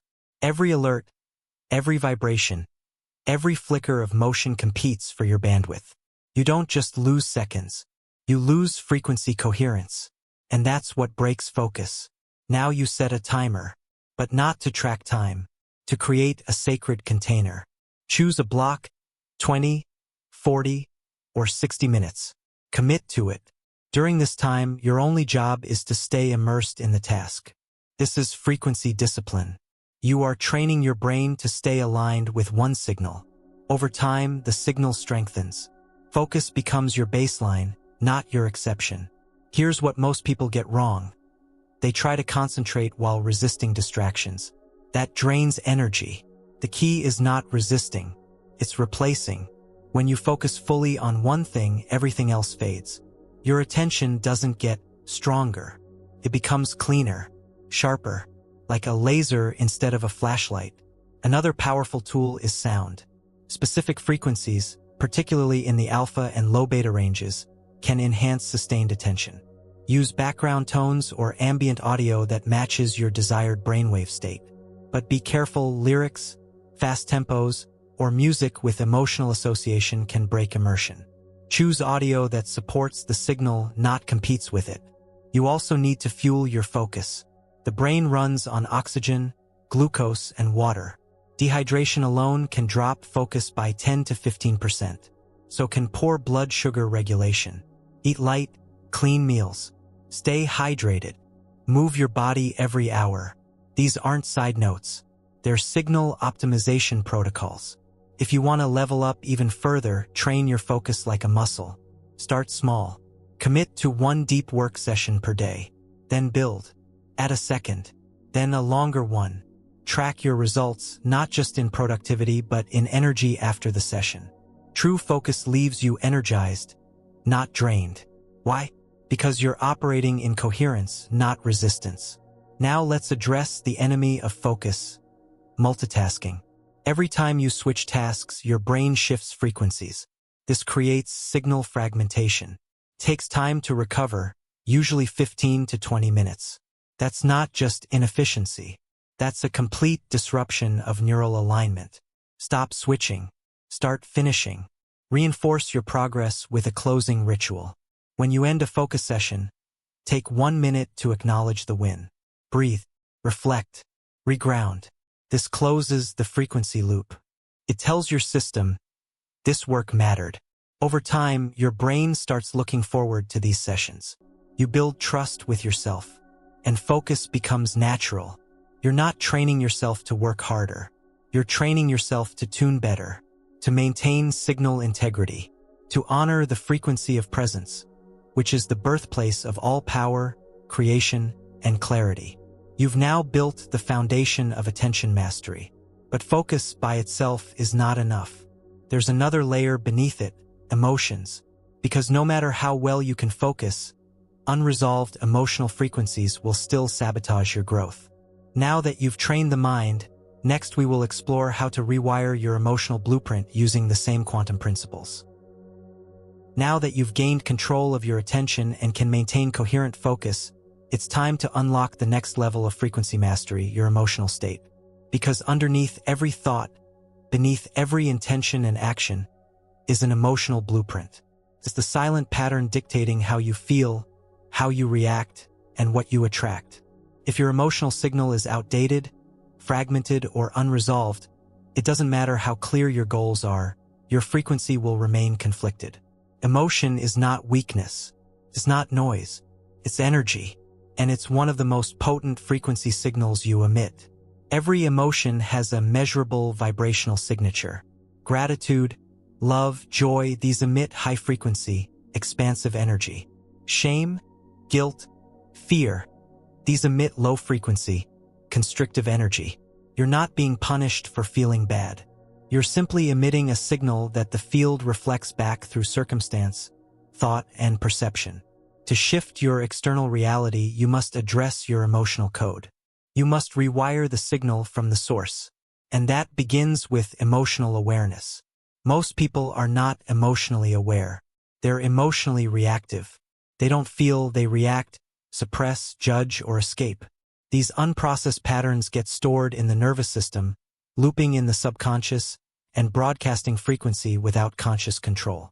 If you've ever felt emotionally stuck, this is why.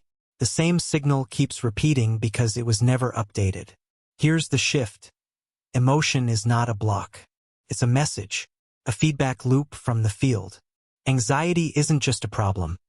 It's a signal that something in your system is out of sync. Guilt isn't punishment, it's data. The key is learning to feel, decode, and transmute the signal rather than resist or deny it. The first step is emotional presence. Sit with the emotion. No narrative, no resistance, just the raw energy. Where do you feel it in the body? What's its texture? Tight, hot, heavy, sharp? Label it without judgment. This is how you bring it out of suppression and into awareness. The moment you witness emotion without reacting to it, you begin to reclaim authority over it. Next comes breath. Breath is the bridge between body and frequency. When you feel a dense emotion rising, breathe into it. Slowly, intentionally. Don't try to change the emotion. Change the breath. The breath changes the nervous system. The nervous system changes the signal. From here, the emotional frequency begins to shift organically. Then you assign direction. Ask, what is the intelligence behind this feeling? Emotions are messengers. They carry meaning. Once you've felt and neutralized the charge, reframe the story. Instead of, I'm afraid because I'm not enough, you evolve it to, I'm afraid because I'm stepping into new territory, and that's okay. The emotional code updates. The frequency shifts. The pattern dissolves. There's another layer. Forgiveness. Not just of others, but of self. Unforgiveness is one of the most common low-frequency signals in the field. It binds you to past timelines, draining your energy and distorting your alignment. Forgiveness isn't forgetting. It's releasing. It's saying, I no longer carry this weight in my frequency. This one shift can unlock dormant energy, restore clarity, and break long-held emotional loops. Also important is emotional rehearsal. Just as you rehearse intentions or visualizations, you can rehearse emotions. Want to live in joy? Practice generating the feeling daily, even if only for seconds. Sit quietly and recall a moment of deep gratitude or awe. Amplify it. Let your body feel it fully. You're teaching your system to stabilize higher frequencies. Over time, these emotional states become more accessible, and they begin to define your baseline. Use anchors to reinforce them. Music, smells, symbols, mantras. Choose triggers that ignite the desired emotional frequency. When activated consistently, they train your system to shift at will. You're no longer a slave to emotional randomness. You become a deliberate architect of your emotional field. Emotion and manifestation are linked. Not because emotion makes things happen, but because it's the signal that aligns the field. High-frequency emotions don't just feel better. They create access to realities that low-frequency emotions keep locked. You've now begun the most intimate form of transformation, emotional rewiring. You're no longer reacting from outdated blueprints. You're creating new ones, encoding your field with signals of wholeness, clarity, and elevation. With this power in hand, a question naturally arises.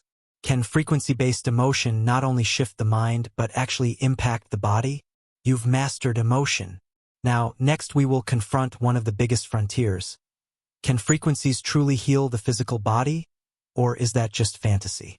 Let's explore the truth about healing frequencies. What's real, what's placebo, and what's undeniable. You've seen how emotions carry vibrational weight, how they shape thoughts, patterns, and outcomes. But now we approach a deeper layer of inquiry. If frequency can influence the mind, can it also affect the body? Is it truly possible to use frequency to heal, regenerate, and repair? Or is this a seductive illusion, a placebo effect wrapped in pseudoscience? Let's start with what we know. Every cell in your body vibrates. Every organ has a resonant frequency. This is not theory, it's physics. When you are healthy, those frequencies are balanced, coherent, and synchronized. When you are unwell, something is off. The harmony is disrupted. In this context, healing is not just the absence of disease, it's the restoration of energetic coherence. Research has already confirmed this. Scientists like Dr. Royal Rife and later innovators explored the use of specific frequencies to target illness. Rife's work suggested that every pathogen virus, bacteria, or diseased cell has a unique resonant frequency. By applying that same frequency externally, it could be disrupted, even destroyed. Critics dismissed it, but decades later, the core principle is finding its way back into modern exploration. Medical technologies already use frequency. Ultrasound imaging operates on high-frequency sound waves. Pulsed electromagnetic field, PEMF, therapy is FDA-approved for bone regeneration. Infrared light stimulates circulation and cellular repair. Transcranial stimulation uses frequency to influence brain chemistry. This isn't alternative science. It's applied science, inching toward a rediscovery of what ancient healers already knew. But here's the crucial distinction. Healing with frequency is not about zapping the body with random tones. It's about restoring coherence. Disease is not just malfunction, it's dissonance. Miscommunication between systems, stagnant energy, blocked flow. Whether the issue is inflammation, fatigue, or chronic illness, the underlying cause is often a disruption in vibrational integrity. Fix the frequency, and the system rebalances. Now, the skeptics will say, but where's the proof? The demand is always double-blind studies, peer-reviewed data. And while that's important, here's the irony. They ignore the lived experience of thousands who report healing shifts from sound, vibration, and electromagnetic exposure. The body doesn't care about clinical trials. It responds to resonance. There are countless case reports of individuals who used specific frequencies to reduce pain, accelerate wound healing, regulate heart rate, and even shrink tumors. These aren't magical cures. They are examples of resonance restoring order where chaos once ruled. Even the placebo argument collapses when animals, infants, and plants respond to frequency healing. Placebo requires belief. These results suggest something more primal is at work. You already experience it. Music can elevate your mood or reduce anxiety. A certain tone can give you chills or a sense of peace. Chanting, humming, even silence in a sacred space can shift your physiology. Your cells are always listening. The only question is, what are they being exposed to? Frequencies in the range of 432 Hz and 528 Hz have gained attention for their reported healing effects. 432 Hz is often associated with harmony and emotional balance, while 528 Hz is known as the DNA repair frequency. Critics call this pseudoscience, but proponents point to studies showing increased ATP production, reduced stress markers, and improved cellular health. You don't have to believe the numbers. Just feel the effect. Breath also carries frequency. Every inhale and exhale generates a rhythmic signal. Coherent breathing, slow, deep, balanced, entrains the heart, calms the nervous system, and reduces cortisol. It's not just breath. It's frequency input. You're restoring internal harmony with every conscious breath cycle. Another overlooked source of healing frequency is the earth itself. Grounding, direct contact with natural surfaces, has been shown to reduce inflammation, improve sleep, and normalize circadian rhythms. This isn't just because nature is relaxing. It's because the earth emits a low-frequency pulse, Schumann resonance, and your body recognizes it as home base. To begin your own healing journey through frequency, you must start with awareness. What frequencies are you exposed to daily? Not just sound, but electromagnetic fields, lighting, digital noise? Are they chaotic, jarring, artificial, or supportive and organic? Your environment either nourishes your system or corrodes it. Audit it ruthlessly. Then begin applying intentional frequency inputs. Use healing tones during meditation or sleep. Explore PMF mats, light therapy devices, or bioacoustic tools. Combine them with your intention and breath. Layer the effects. Healing isn't passive. It's a participation with resonance. Most importantly, trust the feedback from your own body. If pain decreases, if sleep deepens, if energy returns, you have your proof. Your cells are responding. Healing in this context is not a mystery. It's a return to vibrational order. Now that you know healing with frequency is not fantasy but a forgotten science, another question arises. What if you could apply the same principle not just for health but for stress, burnout, and emotional fatigue? You've explored how frequency restores the body. Next, we will uncover how it can rewire your entire experience of pressure and reveal the quantum secret to living completely stress-free. You've just seen that healing is a vibrational process, that restoring coherence within the body leads to balance and repair. Now it's time to address the invisible enemy that plagues almost every life in modern society: stress. Chronic, silent, and insidious, stress fractures your frequency, corrodes your coherence, and disconnects you from the field that supports your potential. Stress isn't caused by events. It's caused by interpretation. What you call stress is a physiological response to a perceived threat. When your brain detects danger, whether physical, emotional, or imagined, it triggers the sympathetic nervous system. This releases cortisol, spikes your heart rate, tightens your muscles, and locks your brain into high beta waves. These are survival frequencies, useful in emergencies, devastating when constant. The tragedy is that most people live in this state daily. Their baseline brainwave pattern is stress. They're not responding to danger, they're existing inside it. This leads to burnout, decision fatigue, weakened immunity, and cognitive decline. It also collapses access to intuition, creativity, and flow. In short, stress disconnects you from your quantum potential. The good news? This state is reversible quickly. Because stress is frequency-based, the solution is frequency-based. You don't need years of therapy or exotic rituals. You need to learn how to interrupt the stress signal and replace it with coherence. The fastest way to do this is through the breath. Coherent breathing, inhaling for 5 seconds, exhaling for 5 seconds, sends a signal to your vagus nerve that you are safe. It slows your heart rate. It shifts your brain into alpha. It reduces cortisol within minutes. You're not calming yourself through willpower. You're using rhythm to reset your frequency. Another tool is sound. Low-frequency grounding tones around 60 Hz, or heart-centered tones 432 Hz, quickly shift brainwave activity. When paired with headphones, these tones guide your brain back into balance. You stop spiraling. You return to presence. You reclaim control.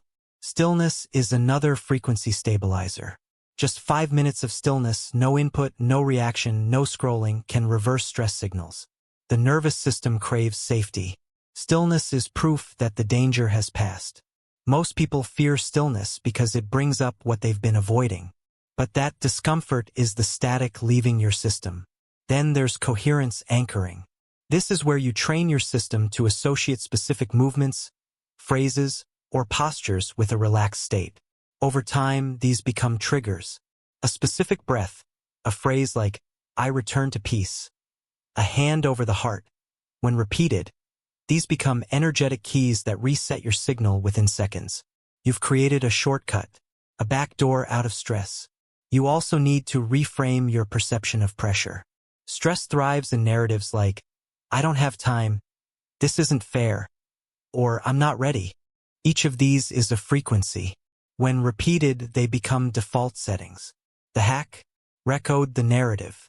Replace "I don't have time" with "I prioritize presence." Replace "This isn't fair" with "This is feedback." Replace "I'm not ready" with "I'm exactly where I need to be." Words shape vibration. Vibration shapes biology. And don't underestimate movement.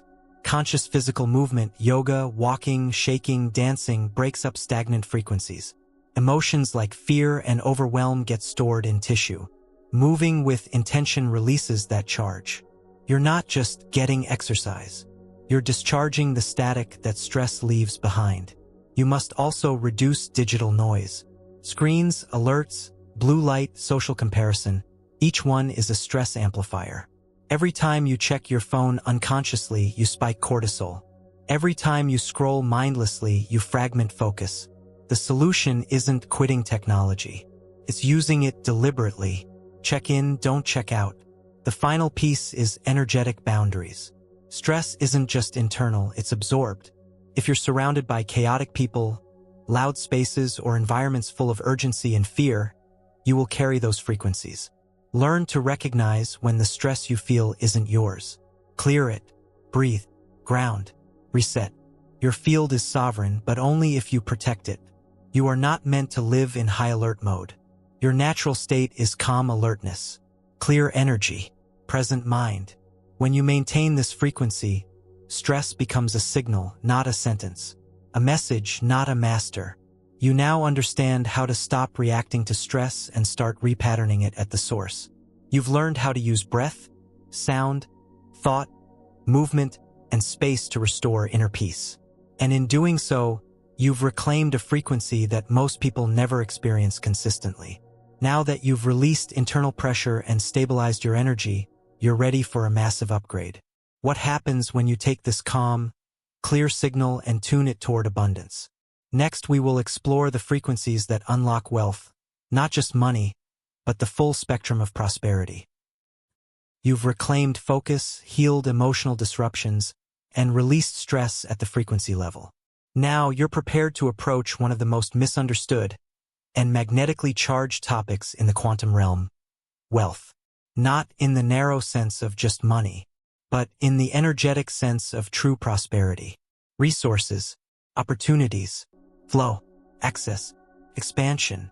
Most people approach wealth through effort, strategy, goal setting, hard work, and while these have their place, they are secondary. The primary force behind all sustained prosperity is frequency. If your wealth frequency is misaligned, no amount of strategy will compensate. You may hustle, but you'll repel. You may achieve, but you won't sustain. You may receive, but you'll sabotage, because your energetic signature is speaking louder than your actions. Let's first define wealth frequency. It is not how much money you have. It is the energetic signal you emit around receiving, circulating, and stewarding abundance. It's the frequency that either attracts opportunities or repels them. It either whispers, "I'm ready," or screams, "I'm not safe." And like all frequencies, it operates from the subconscious until you make it conscious. Start here. Check your internal language around wealth. Do you say things like, "It's never enough," "I have to work so hard for every dollar," or "I don't know how to manage money"? These are not just thoughts. They are energetic instructions. They teach the field how to respond to you. When they repeat, they create a resonance pattern, one the quantum field mirrors back through blocked income, erratic growth, or feast and famine cycles. Now compare that to high-frequency wealth signals. "I trust money to support my purpose. Resources find me through aligned action. Receiving is safe, natural, and easy." These aren't affirmations for surface positivity. They're recalibrations of identity. They anchor your system into coherence with wealth, not just conceptually but energetically. But here's where most people miss the point. Wealth is not earned through worthiness. It's received through alignment. If you think you have to deserve money, you're placing wealth outside yourself. If you chase money, you broadcast lack. If you guilt-trip yourself for desiring more, you create resistance. None of these states are coherent with abundance. Let's be blunt. There are people in this world who do far less than you and receive far more. Why? Because their frequency is aligned with wealth. They expect it. They feel safe with it. They have cleared inner resistance around being seen, supported, or supplied. It's not always fair, but it's always frequency. So, how do you shift your wealth frequency? First, become neutral. Release the emotional charge around money. If it makes you anxious, you're broadcasting instability. If it triggers shame, your signal is blocked. You must reach emotional neutrality so money is no longer a trigger, but a tool. You respect it, not revere it. Second, identify your scarcity imprint. This is the internal story you absorbed growing up. Was money always tight? Was it fought over? Was it the root of stress, manipulation, or fear? That story shaped your default frequency. And unless you rewrite it, you'll continue broadcasting it, even when your external circumstances change. To reprogram this imprint, use imagery and feeling. Visualize yourself in complete abundance. Not just rich, but relaxed, supported, overflowing. Let your nervous system feel what it's like to receive without tension. Stay there. Anchor it. Repeat it daily. You're not wishing, you're reconditioning your field to normalize wealth. Third, elevate your receiving capacity. Many people can attract money but can't hold it, because deep down, their frequency says, I'm not safe with this, or it will leave me. That's not a money issue. It's a safety issue. Use breathwork and somatic awareness to increase your container. Breathe into expansion. Stay grounded as you imagine larger amounts flowing to you. Watch how your body reacts. Tension reveals resistance. Ease reveals readiness. Next, integrate generosity. Wealth is not a hoarding game. It's a circulation game. High-frequency wealth flows through you, not just to you. When you give without depletion, when you invest, share, contribute, you tell the field, there's more where that came from. That signal gets amplified and returned, not through superstition, but through energetic symmetry. Finally, take inspired action. Frequency alone doesn't bring results, but when your frequency is aligned, the right action becomes obvious. Ideas flow, collaborations appear, risks feel like invitations, not threats. You still move, but not from desperation. You move from clarity, confidence, and receptivity. When you live from wealth frequency, you don't just attract money, you attract people, experiences, and insights that multiply value in every area of your life. Money becomes a mirror for your energetic state, not a master over it. Now that your inner frequency is tuned to abundance, a deeper question arises. Can frequency also shape how we love, connect, and relate to others? Yes. And the next portal is wide open. Next, we will explore the extraordinary link between love, relationships, and the quantum field, and how to attract soul-level connections through vibrational alignment.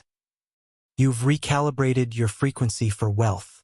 You've seen that prosperity isn't just what you earn, it's what you embody. But another form of abundance shapes your life even more powerfully. Connection. Your relationships aren't random. They are vibrational contracts, matches made not in fate but in frequency. The quantum field governs them just like everything else. Every interaction you experience begins with resonance. People don't respond to what you say. They respond to your energy. And just like frequency attracts wealth or repels it, your relational field attracts alignment or distortion. This is why some people repeatedly attract unavailable partners, conflict, or emotional distance. It's not because they're flawed. It's because their subconscious is tuned to familiar frequencies, even if those frequencies are painful. The field doesn't give you what you want. It gives you what you are. Here's the truth. Your relationships are projections of your inner frequency. They reflect how you feel about yourself, your capacity to receive love, and your subconscious expectations of connection. If your internal narrative says, love equals abandonment, or closeness equals pain, that will shape your entire romantic landscape, even when your intentions say otherwise. So, how do you retune your relational frequency? Step 1. Stabilize your internal relationship. If you abandon yourself when triggered, shame yourself when lonely, or ignore your needs for external validation, your frequency broadcasts fragmentation. You cannot magnetize wholeness while vibrating in self-rejection. The hack? Become the energetic partner you seek. Treat yourself with the same curiosity, reverence, and support you crave from others. That frequency becomes your new baseline. Step 2. Identify relational imprints. These are the patterns you inherited from caregivers or early experiences. Were you loved conditionally? Was love withdrawn as punishment? Did intimacy feel unsafe, unstable, or earned?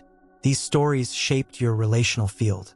To clear them, you must witness them without judgment. Write the story down. Then write a new one, the version you now choose to embody. Read it aloud daily. Let your frequency absorb it. Step 3. Clarify your relational frequency. Don't focus on appearances or preferences. Focus on energetic qualities. Do you want emotional presence, co-creation, playfulness, intellectual expansion, calm support? Write down the frequency your ideal relationship holds. Then ask, Am I living that frequency myself? You don't attract what you desire. You attract what you are in vibrational integrity with. Fourth, release residue bonds. Energetic cords from past relationships, especially unresolved or toxic ones, linger in your field. They broadcast confusion, scarcity, or unworthiness. To clear them, perform a closing ritual. Thank the person or memory. Acknowledge what it taught you. Then speak the truth. This bond is now complete. I reclaim my energy. I open to new alignment. You'll feel a physical shift when it's real. Fifth, expand your receiving channel. Many people crave love but block it through guardedness, control, or hyper-independence. Receiving requires vulnerability, not weakness but openness. Practice letting in compliments, help, eye contact, touch. These small permissions expand your capacity to be seen and felt. The bigger love you want begins in the small moments you often reject. Also, pay attention to synchronicities. When your relational frequency shifts, the field responds quickly. You may encounter familiar patterns in new forms, this time to test your discernment. Or you may meet people who seem to arrive out of nowhere, with connection that feels instantly familiar. Don't overanalyze. Tune into how they feel, not what they say. Frequency doesn't lie. And here's the deeper secret. Soulmates are real, but not mythical. They're people whose frequencies activate evolution in you. Some come with harmony. Others come with challenge. Both are sacred. Your job is not to find them, but to tune to the version of you that is ready for them. When love is aligned, it doesn't feel perfect. It feels resonant. Familiar but new. Grounded but electric. You don't chase it. You recognize it. Because your field is finally broadcasting home. You've now seen how frequency shapes relationships, not by force, but by reflection. The connection you seek is already in the field, waiting to meet you at your next vibration. Now that love has entered the field, the question becomes, what is the hidden engine beneath all connection? Where does this coherence originate? Next, we will reveal the overlooked force within your chest, the heart's electromagnetic field, and its role as the ultimate quantum transmitter. You've now seen how love and connection are governed by frequency. But where does this relational coherence originate within you? What's the internal mechanism that holds your signal stable during emotional highs, relational uncertainty, or energetic turbulence?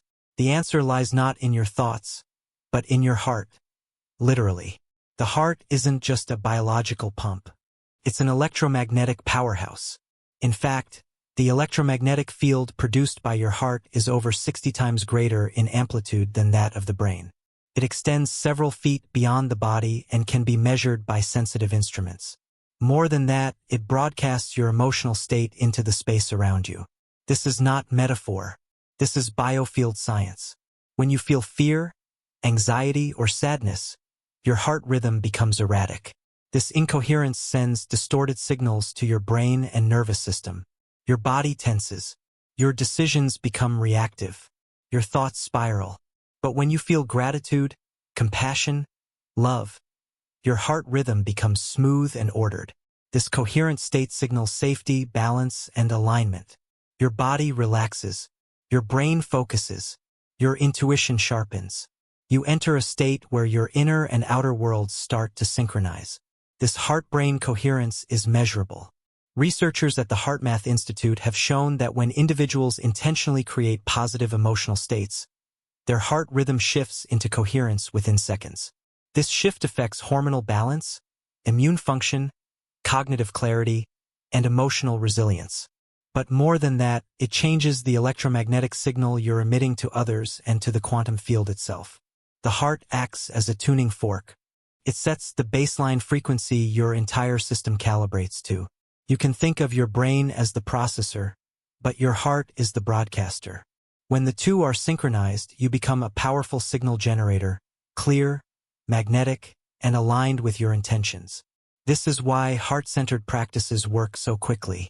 When you place your attention on the heart, breathe into it, and evoke an elevated emotion like appreciation or love, you shift the rhythm of your entire body. Blood pressure stabilizes. Cortisol drops. DHEA rises. Your brainwaves shift into alpha. The noise stops. Your frequency clears. This is also why people can feel your energy before you speak. Your heart's field communicates through resonance, can synchronize with others' fields in moments. It explains the invisible bond between parents and children, lovers, and even pets. It also explains why you feel drained around some people and uplifted around others. It's not personality, it's field interaction. You can start harnessing this by using a simple process: heart lock-in.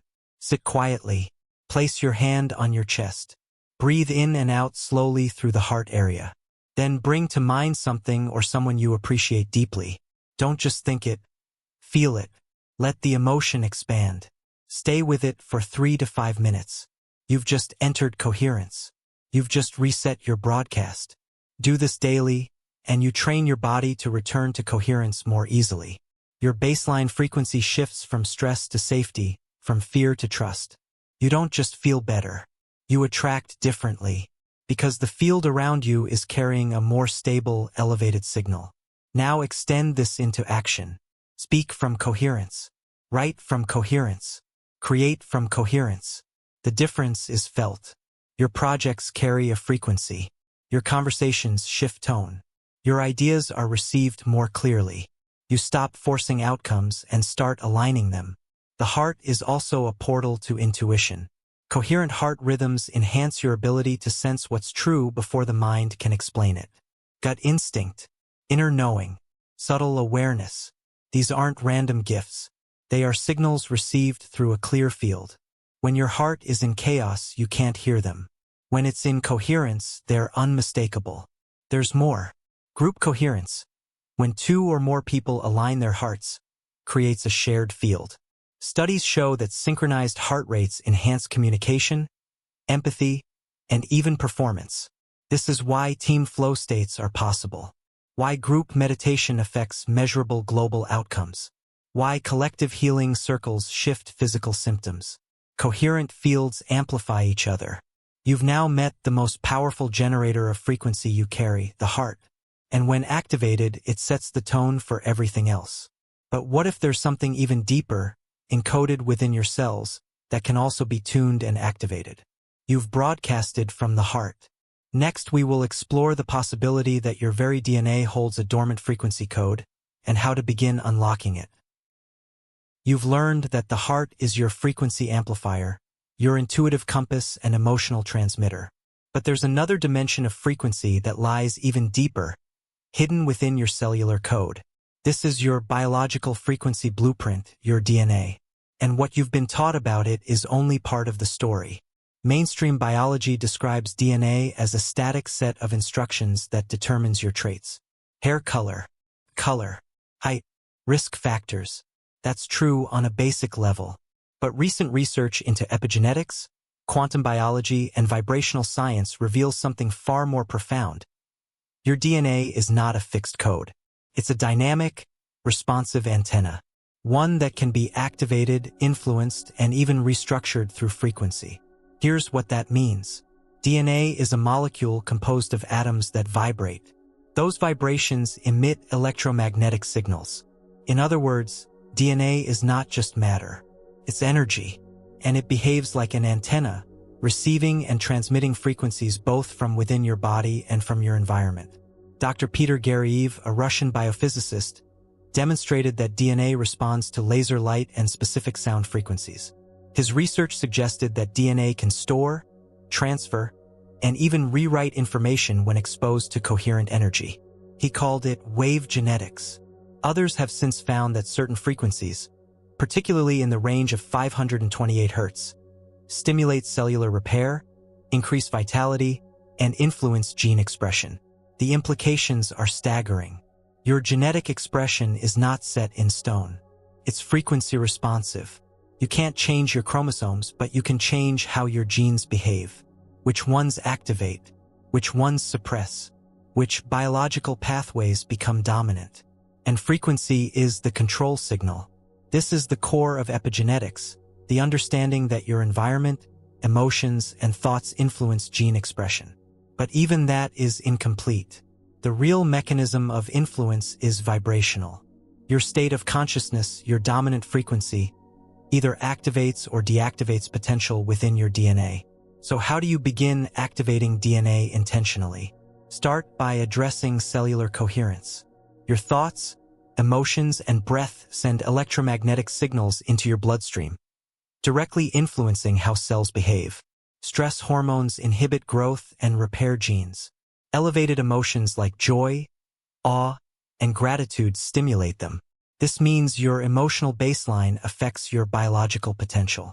Next, introduce specific frequencies. Sound therapy, especially pure tone generators around 528 Hz, can be used in short daily sessions. Play them during meditation. Use headphones for precision. Focus not just on listening, but on feeling the vibration inside your body, especially in the chest, spine, and base of the skull. Visualization also plays a role. See your DNA strands bathed in golden or crystalline light. Imagine them unfolding, untangling, reordering into a more intelligent form. Pair this with affirmations like, I activate the codes of vitality, intuition, and regeneration. Speak with authority, not fantasy. Your subconscious responds to tone, not just content. Movement matters too. Practices like Qigong, Kundalini Yoga, and spinal fluid breathwork stimulate the energetic spine and nervous system, activating dormant codes through physical vibration. These aren't just rituals. They're tuning mechanisms. Your body is a vibrational instrument. Movement is the bow across the string. And don't ignore your environment. Light, sound, geometry, symbols all influence the field your DNA rests in. Fill your space with coherent stimuli, natural light, sacred geometry, organic textures, clear tones. The cleaner the field, the more your DNA receives supportive input. What begins to shift? Increased energy, faster recovery, heightened intuition, spontaneous insights, emotional resilience. You may also feel memories that aren't yours, ancestral patterns rising to the surface. This is part of the reorganization. Your DNA carries more than physical traits. It holds the energetic stories of generations. As you activate new strands, old imprints may surface for clearing. Your job is not to decode every strand. It's to create the frequency conditions where activation becomes inevitable. Think of it like a symphony hidden in a dusty score. When the conductor lifts the baton, the coherent signal, the music awakens. You now understand that your potential isn't stored in books, tools, or mentors. It's within you, encoded, waiting. The codes are real. The key is coherence. Now that you've started unlocking your cellular frequency, a critical shift is required. You must learn not just how to activate energy, but how to protect it. Because in today's world, unseen forces are distorting your signal. Next, we will explore how to shield against toxic frequencies and protect your vibrational field in a world full of static. You've learned how to activate coherence from within through heart frequency, through DNA tuning, and through emotional mastery. But what about what's coming from the outside? Because here's the hidden danger. The modern world is drenched in toxic frequencies. Invisible, ubiquitous. And if you don't learn how to shield your field, everything you've activated can be distorted, sometimes reversed. You've likely felt this before. You meditate, you align, you enter coherence. But the moment you step into a crowded, chaotic space, or scroll endlessly through digital noise, your energy drains. You lose clarity. You feel fragmented. This isn't just life being stressful. This is your biofield being scrambled by dissonant frequency inputs. So what exactly are toxic frequencies? They include artificial electromagnetic fields, EMFs, such as those emitted by cell towers, Wi-Fi routers, and smart devices. These frequencies interfere with your body's natural bioelectrical rhythm. They disrupt sleep cycles, impact calcium channels in your cells, and elevate stress hormones. The body perceives them as an environmental threat, even if you're not consciously aware. Then there's noise pollution, low-level industrial hums, synthetic music, and irregular vibrational waves from poorly designed technology. Add to that visual clutter, light pollution, and chaotic environments, and what you get is a full-spectrum attack on your system's coherence. And it doesn't stop with devices. Toxic frequencies also include emotional and psychic fields, negative people, fear-based media, collective panic, places saturated in trauma. All of these hold vibrational residue. Your body, especially your nervous system, absorbs these if unshielded. So how do you protect yourself? Step 1. Physical boundaries. Create a low EMF zone in your home, especially in the areas where you sleep and meditate. Use airplane mode.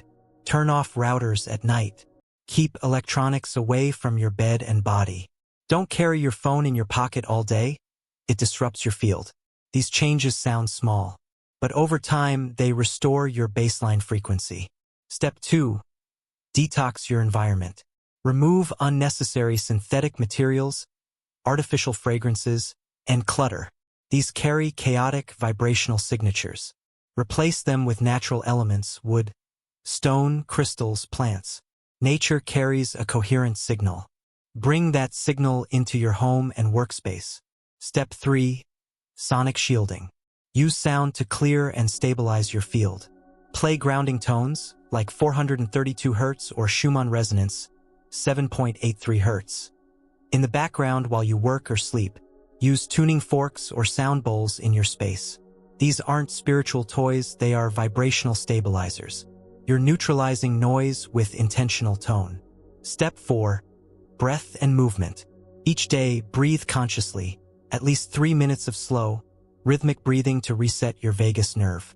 Movement, especially shaking, tapping, or flowing stretches, releases absorbed static. You're not just moving your body, you're shaking off energetic pollution. Step 5. Energetic shielding through visualization. Close your eyes. Visualize a golden or crystalline dome around your body. Set the intention: only coherent, loving frequencies may enter my field. All others are reflected and neutralized. This isn't fantasy. This is vibrational instruction. Your field responds to intention backed by emotion. Step 6. Upgrade your inner dialogue. Fear is a frequency, and it weakens your shield. If you constantly worry about being drained, attacked, or overwhelmed, you're unconsciously reinforcing that vulnerability. Shift your self-talk to strength. My energy is sovereign. My field is resilient. I choose coherence. Step 7. Limit exposure to energetic vampires. Some people drain your frequency through drama, manipulation, or victim energy. Others dump emotional residue without awareness. Protecting your energy isn't judgment. It's discernment. You're not better than them. You're just responsible for your resonance. Spend more time with people who uplift your signal, not those who distort it. You can also use frequency-enhancing tools. Crystals like black tourmaline or shungite help absorb EMFs. Scalar pendants, PEMF devices, and grounding mats restore coherence when used consistently. But remember, tools amplify your intention. They don't replace it. Now take this deeper. Protecting your energy isn't just about avoiding harm. It's about maintaining your ability to transmit clearly. When your field is clean, your intentions reach the field faster. Your manifestations stabilize. Your thoughts attract with greater precision. In this way, protection is not isolation, it's amplification. This is why indigenous cultures practiced energy hygiene daily. Smoke, sound, water, sacred symbols. They weren't superstition. They were field management technologies. You're now doing the same thing with new language and deeper awareness. The more sensitive you become, the more protective you must be. And not out of fear, but out of respect for the signal you carry. Because the more powerful your frequency becomes, the more interference you attract. Not malicious, just magnetic. Now that you've learned to protect your field from external interference, a deeper challenge remains. What happens when power itself becomes a distortion? When those who understand frequency begin using it for control, manipulation, or harm? You're about to face the other side of mastery. Next, we will expose the shadow side of frequency hacking and what you must understand to use your power with integrity. You've seen the power of frequency, how it can heal, elevate, align, and attract. You've even learned how to shield against interference. But now we enter a realm that few talk about, the shadow. Because just like any form of power, frequency can be misused. When frequency is manipulated without wisdom, responsibility, or truth, it becomes distortion. And distortion always has consequences. Let's be clear, frequency itself is neutral. It's a carrier, a medium. It reflects the intention behind its use. But when someone understands how to control frequency, without understanding the moral responsibility it carries, they can influence others in ways that bypass consent, autonomy, and awareness. This has already been happening quietly for decades. Marketing firms use audio and visual cues to induce specific brainwave states. Politicians use speech cadence and symbolism to anchor emotional responses. Music producers embed frequencies that create addiction patterns. Social media algorithms entrain dopamine loops. None of this is accidental. It's frequency manipulation at scale. Even in spiritual communities, shadow frequency shows up. Gurus who build cults of dependency. Coaches who create artificial highs without integration. Programs that promise instant ascension while bypassing trauma. These aren't just ethical missteps. They're energetic distortions, false frequencies wrapped in light-coded language. So how do you recognize when frequency is being used unethically? First, check for consent. Are you being invited or coerced? Frequency empowerment honors free will. Frequency manipulation removes it. If you feel pushed, hypnotized, or emotionally hijacked, stop. That's not coherence. That's control. Second, check the field after exposure. Do you feel expanded, grounded, sovereign, or scattered, dependent, confused? True frequency work leaves you more aligned with yourself. False frequency work makes you dependent on the source. Third, beware of promises without integration. Real transformation takes embodiment. If someone offers instant upgrades without responsibility or discernment, ask, what's the cost? Quick shifts without grounding often lead to spiritual bypass or ego inflation, both of which crash hard later. Fourth, trust your body. Your cells know the truth. If something sounds beautiful but feels off, listen to that. No amount of aesthetic branding can override embodied knowing. You must also face the personal shadow. As you become more magnetic, more aligned, more powerful, your ego will be tempted to use frequency for personal gain. Not through malice, but through subtle inflation. Wanting validation, wanting recognition, wanting control. The moment your signal shifts from truth to self-glorification, the field becomes unstable. Power without integrity always implodes. Maybe not immediately, but eventually, distortion collapses. It cannot sustain itself in the quantum field. The field rewards truth, not ego tricks. So what's the path of integrity? Frequency mastery with humility, with service, with sovereignty. Use your frequency to empower others, not impress them. To liberate, not bind. To awaken, not seduce. True mastery is quiet, grounded, precise. It doesn't demand attention. It transmits change through presence. You also need energetic checks and balances. A circle of equals who hold you accountable. Practices that clear your own residue. Time in silence. Time in nature. These aren't luxuries. They are necessities. The brighter your signal becomes, the more you must clean the lens. There's one more reason to study the shadow, to transmute it. Some of your most potent frequency upgrades will come not from bypassing your pain, but from facing it. Healing shame, integrating anger, forgiving betrayal. These shifts are frequency mastery. They are not lower work. They are foundational. You've now seen both sides of the signal, the light and the shadow, the creation and the distortion. And you've begun the process of choosing integrity, not just in theory, but in vibration. Now that your field is protected, your shadow is acknowledged, and your signal is rooted in sovereignty, you're ready to unlock one of the most ancient frequency centers in the human body.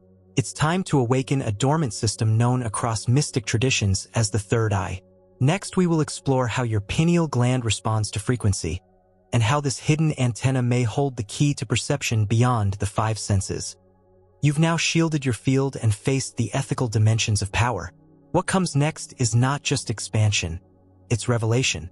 You're about to activate a faculty most people never realize they have, even though it's been hiding in the center of their brains since birth. This isn't metaphor. This is biology meeting frequency. We're talking about the pineal gland, often called the third eye. It's a pea-sized gland located between the two hemispheres of your brain, near the center of your head. And for centuries, mystics, sages, and scientists have all whispered the same thing. This tiny structure holds the key to perception beyond the physical. Let's get clear.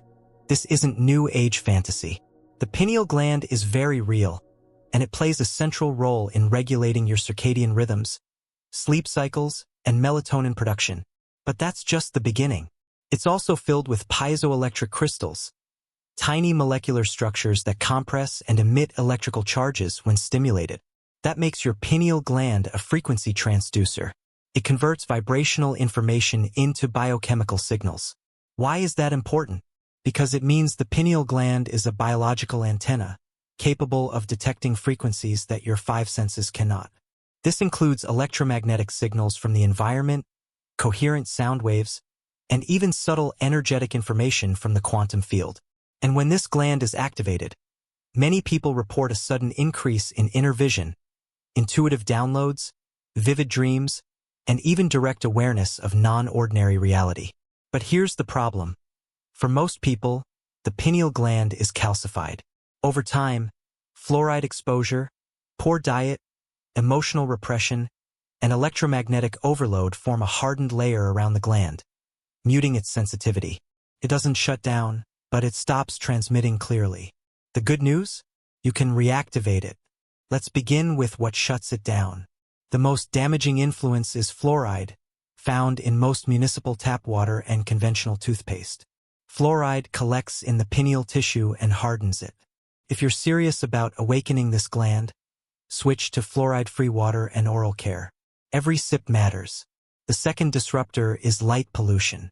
Your pineal gland regulates melatonin and serotonin, which are light-sensitive neurochemicals.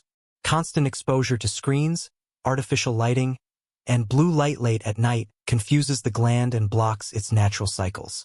Begin sleeping in total darkness. Remove screens an hour before bed. Let your body re-enter the rhythm nature intended. The third disruptor is emotional repression. The pineal gland is energetically linked to clarity, insight, and truth. When you consistently suppress your inner knowing, ignore your intuition, or deny your truth, you mute its signal. The pineal doesn't just perceive, it responds to your integrity. The more honest you are with yourself, the more it activates. Now to awaken it, start with breath. One of the most effective techniques is spinal fluid breathing. Sit upright, inhale deeply through your nose, contracting your pelvic floor and pulling the breath upward along your spine. Imagine drawing energy to the center of your brain. Hold for a moment, then exhale slowly. Repeat 8 to 10 times. This breath creates pressure waves in the cerebrospinal fluid, stimulating the pineal and charging its crystalline core. Next, frequency stimulation. Play coherent tones between 936 Hz and 963 Hz. These frequencies are linked to higher states of consciousness and pineal activity. Listen with headphones during meditation. Keep your awareness on the center of your brain. You may feel pressure, tingling, or even light behind your closed eyes. That's activation beginning. Then introduce visualization. See a violet or indigo sphere spinning gently in the center of your forehead. Imagine a beam of light moving from that point outward, connecting to the vast field. Don't force images. Let impressions arise. You're not seeing like with your eyes.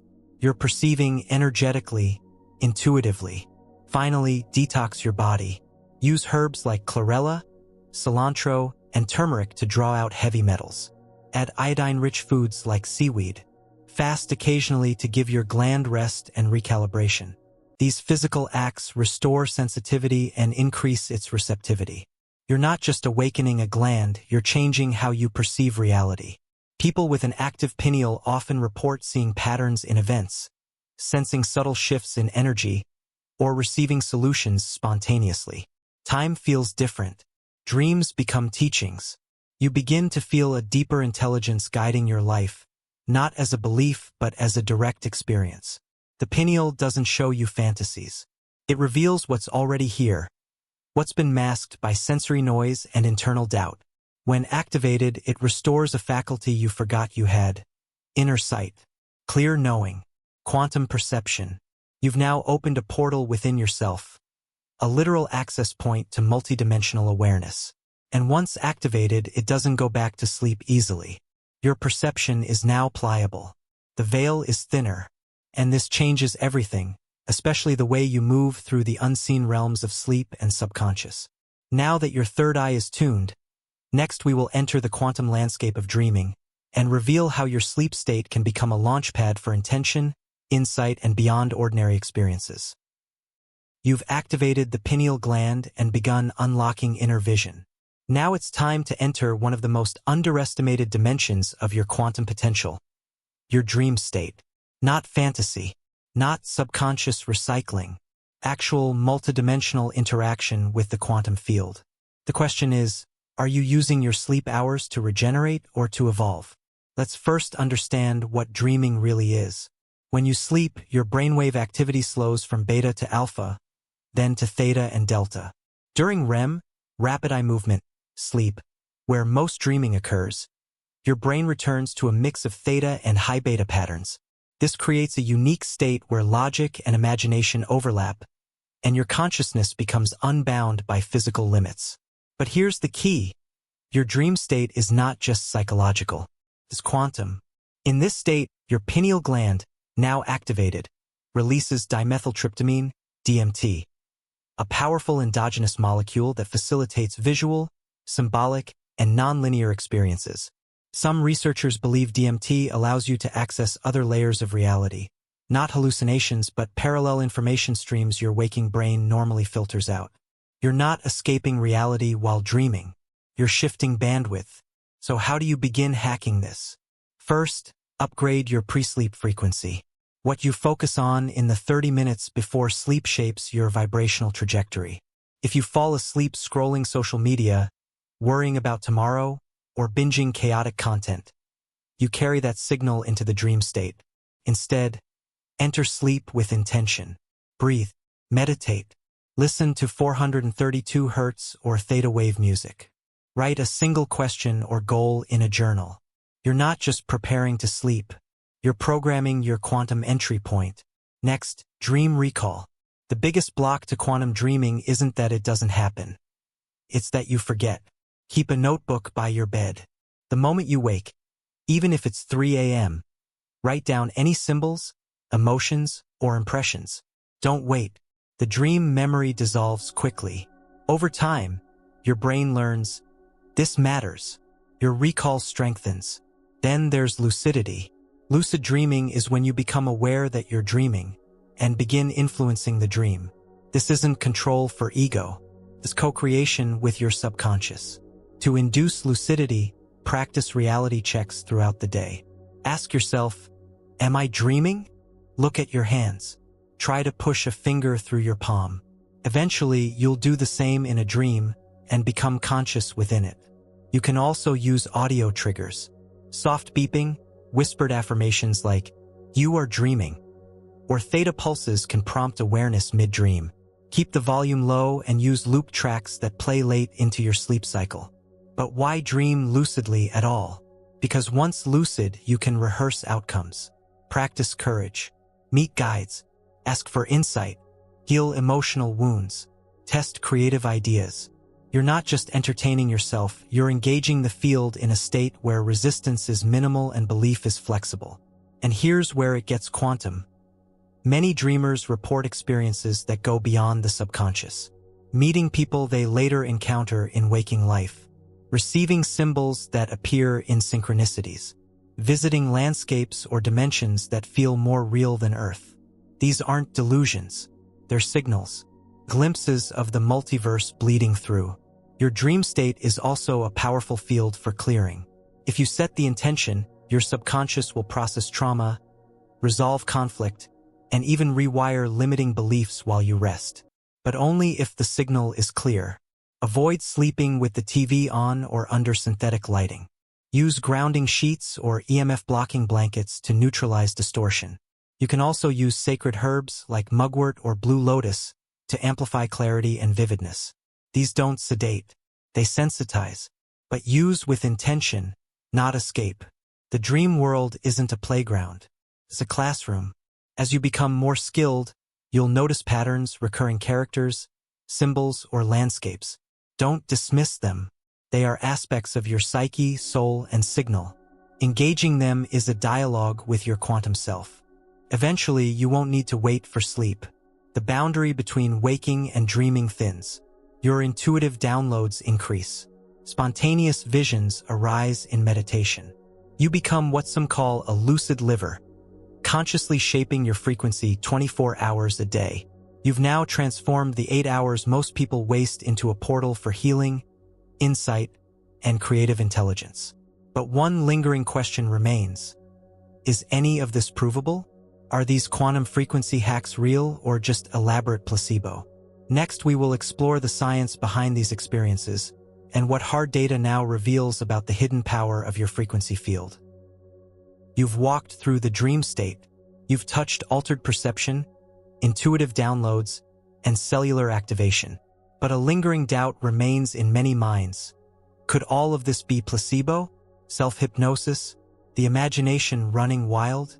That's the right question, because real power doesn't fear scrutiny. And in this chapter, we examine the science, not the speculation, behind the frequency hacks you've been learning. The data may surprise you. Let's start with brainwaves. Electroencephalography, EEG, has shown that specific frequencies directly affect neural activity. For example, alpha waves, 8 to 12 Hz, are associated with calm focus, while theta waves, 4 to 8 Hz, are linked to deep meditation and insight. When binaural beats or rhythmic tones are played at these frequencies, the brain synchronizes to match them. This is called brainwave entrainment. It's measurable, it's repeatable, and it works across cultures and demographics. In fact, clinical studies have found that listening to theta frequency audio increases memory consolidation, improves sleep quality, and even stimulates neuroplasticity, the brain's ability to rewire itself. That's not a belief. That's a neural shift. Your biology is responding to sound. But it goes deeper.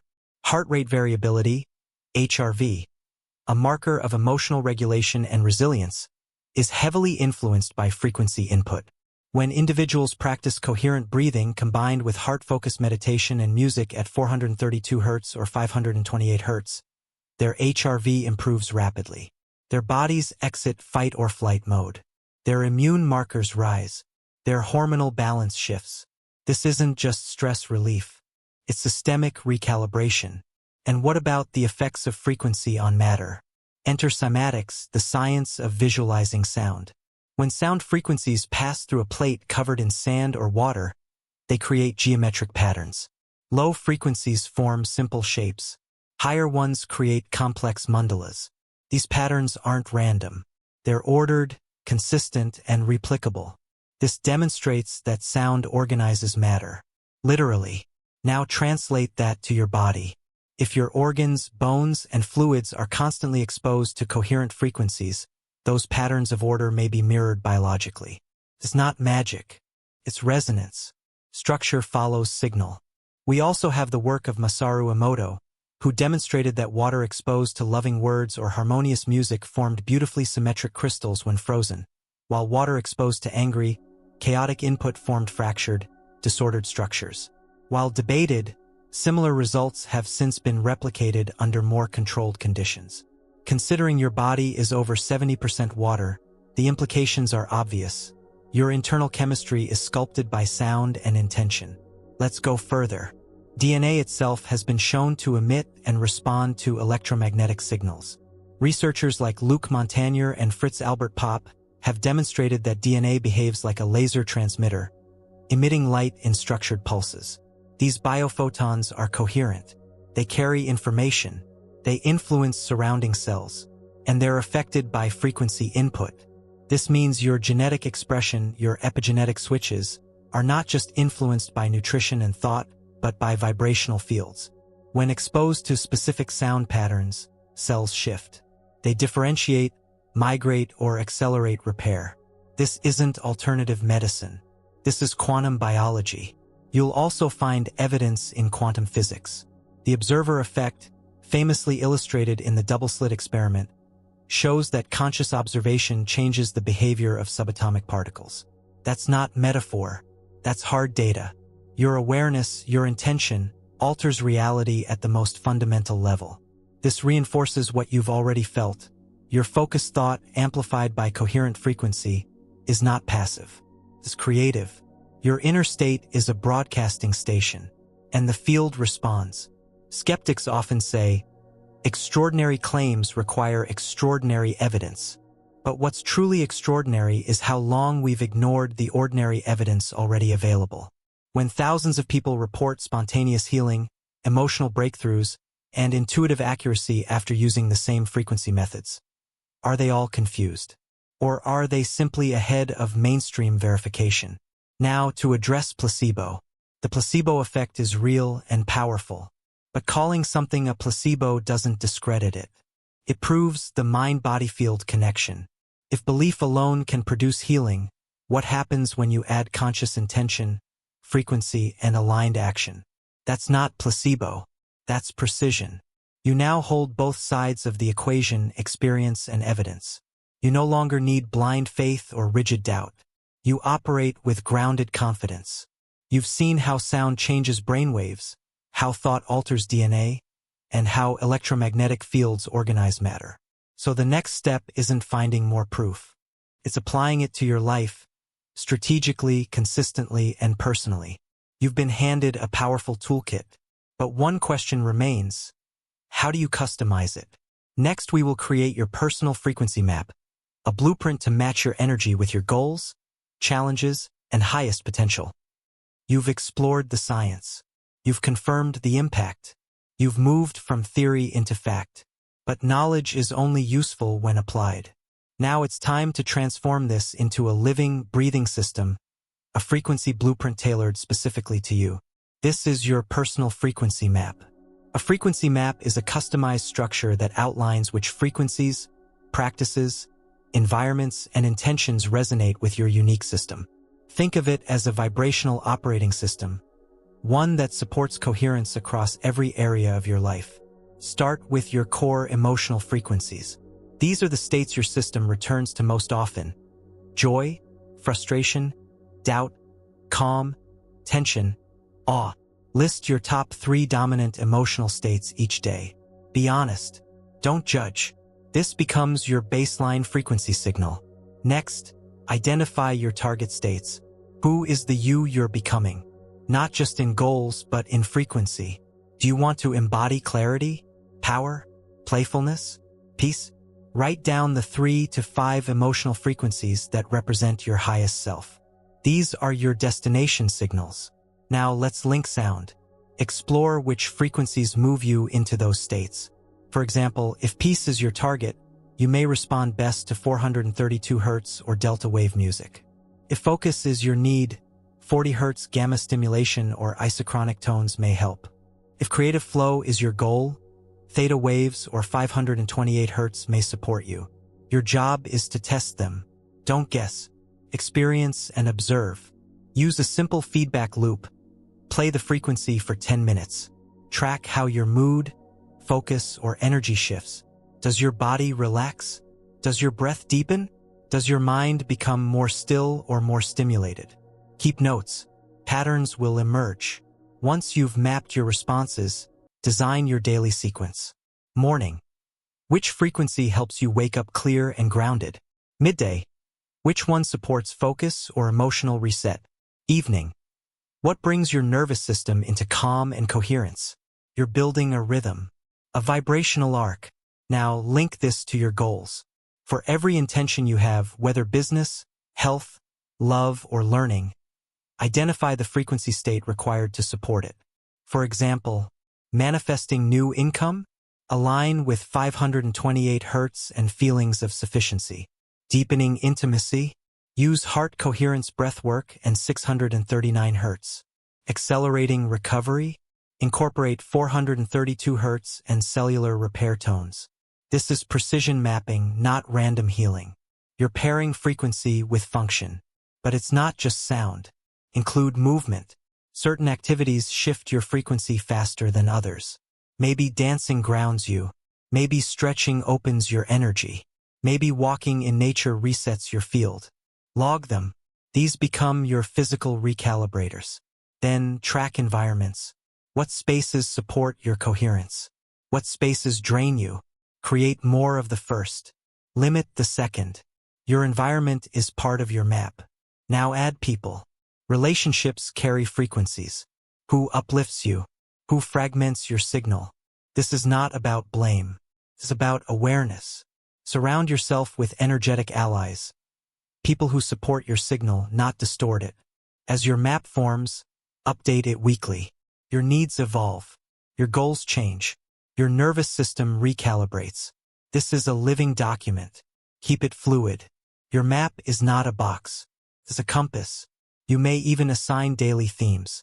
For example, Monday, clarity, use 741 Hz, brainwave entrainment, blue colors. Tuesday, creativity, use theta tones, spontaneous movement.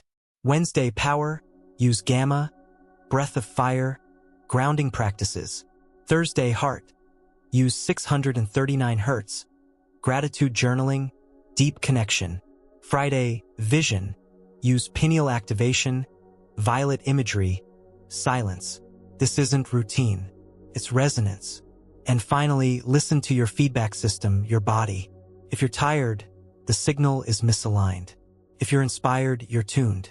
Don't chase results, tune to state. Results will follow. Your personal frequency map becomes your energy navigation tool. You're not wandering through days hoping to feel better. You're structuring your life around the signals that match your mission. You're now the architect of your vibrational landscape. The signal you emit is no longer accidental. It's deliberate. It's alive.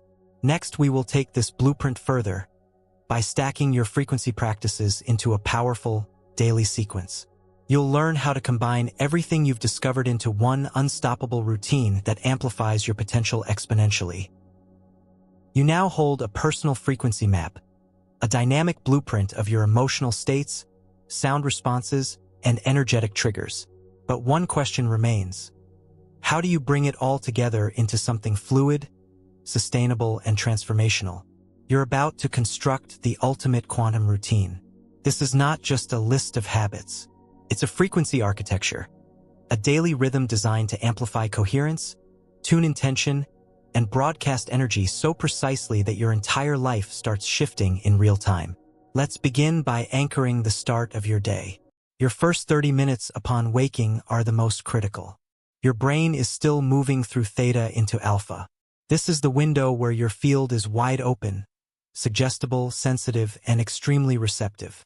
Most people flood this window with static, emails, news, social media. You will do the opposite. Start with silence. No talking, no screens, just breath. 3 minutes of slow, rhythmic, heart-focused breathing. As you breathe, feel gratitude, deep, real cellular gratitude. This activates your heart's field and signals safety to your nervous system. Your first frequency is coherence. Now add sound. Play 432 Hz or a frequency you've mapped as grounding. Let it loop softly as background tone. This establishes a harmonic field around your body. You're not just waking up, you're tuning up. Next, move your body. Not a workout, a signal. 10 minutes of slow, conscious movement. Stretching, fluid mobility, or shaking. This gets your lymph moving, recharges your spine, and tells your system, we are alive and ready. Then intention setting. Speak your day into the field. Out loud. Not goals. Frequencies. Today I carry clarity. Today I amplify precision. Today I move from peace. You're imprinting your field, not just your schedule. Optional but powerful. Cold exposure or light activation. A splash of cold water or exposure to morning sunlight primes your endocrine system and stimulates mitochondria. You're anchoring alertness and vitality at the cellular level. Now your day begins. But this is only the start of the stack. Midday is where most people crash. Their frequency collapses under information overload, scattered focus, or emotional residue from interactions. Not you. Set a midday reset. This is non-negotiable. even 10 minutes.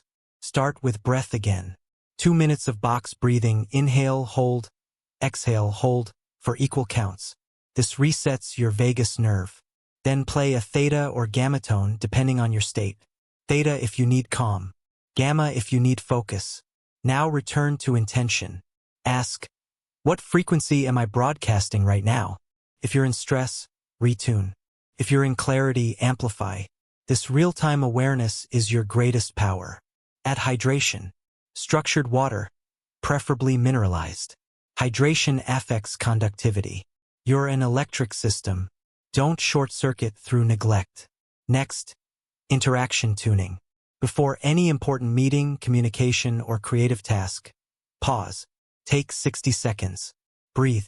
Ask yourself, what field do I want to bring into this space? Then match your voice, posture, and attention to that field. This isn't performance. It's precision. Throughout the day, track your signal. Use cues, alarms, color changes on your phone, or visual anchors to ask, what frequency am I in? You're not just doing tasks. You're maintaining signal integrity.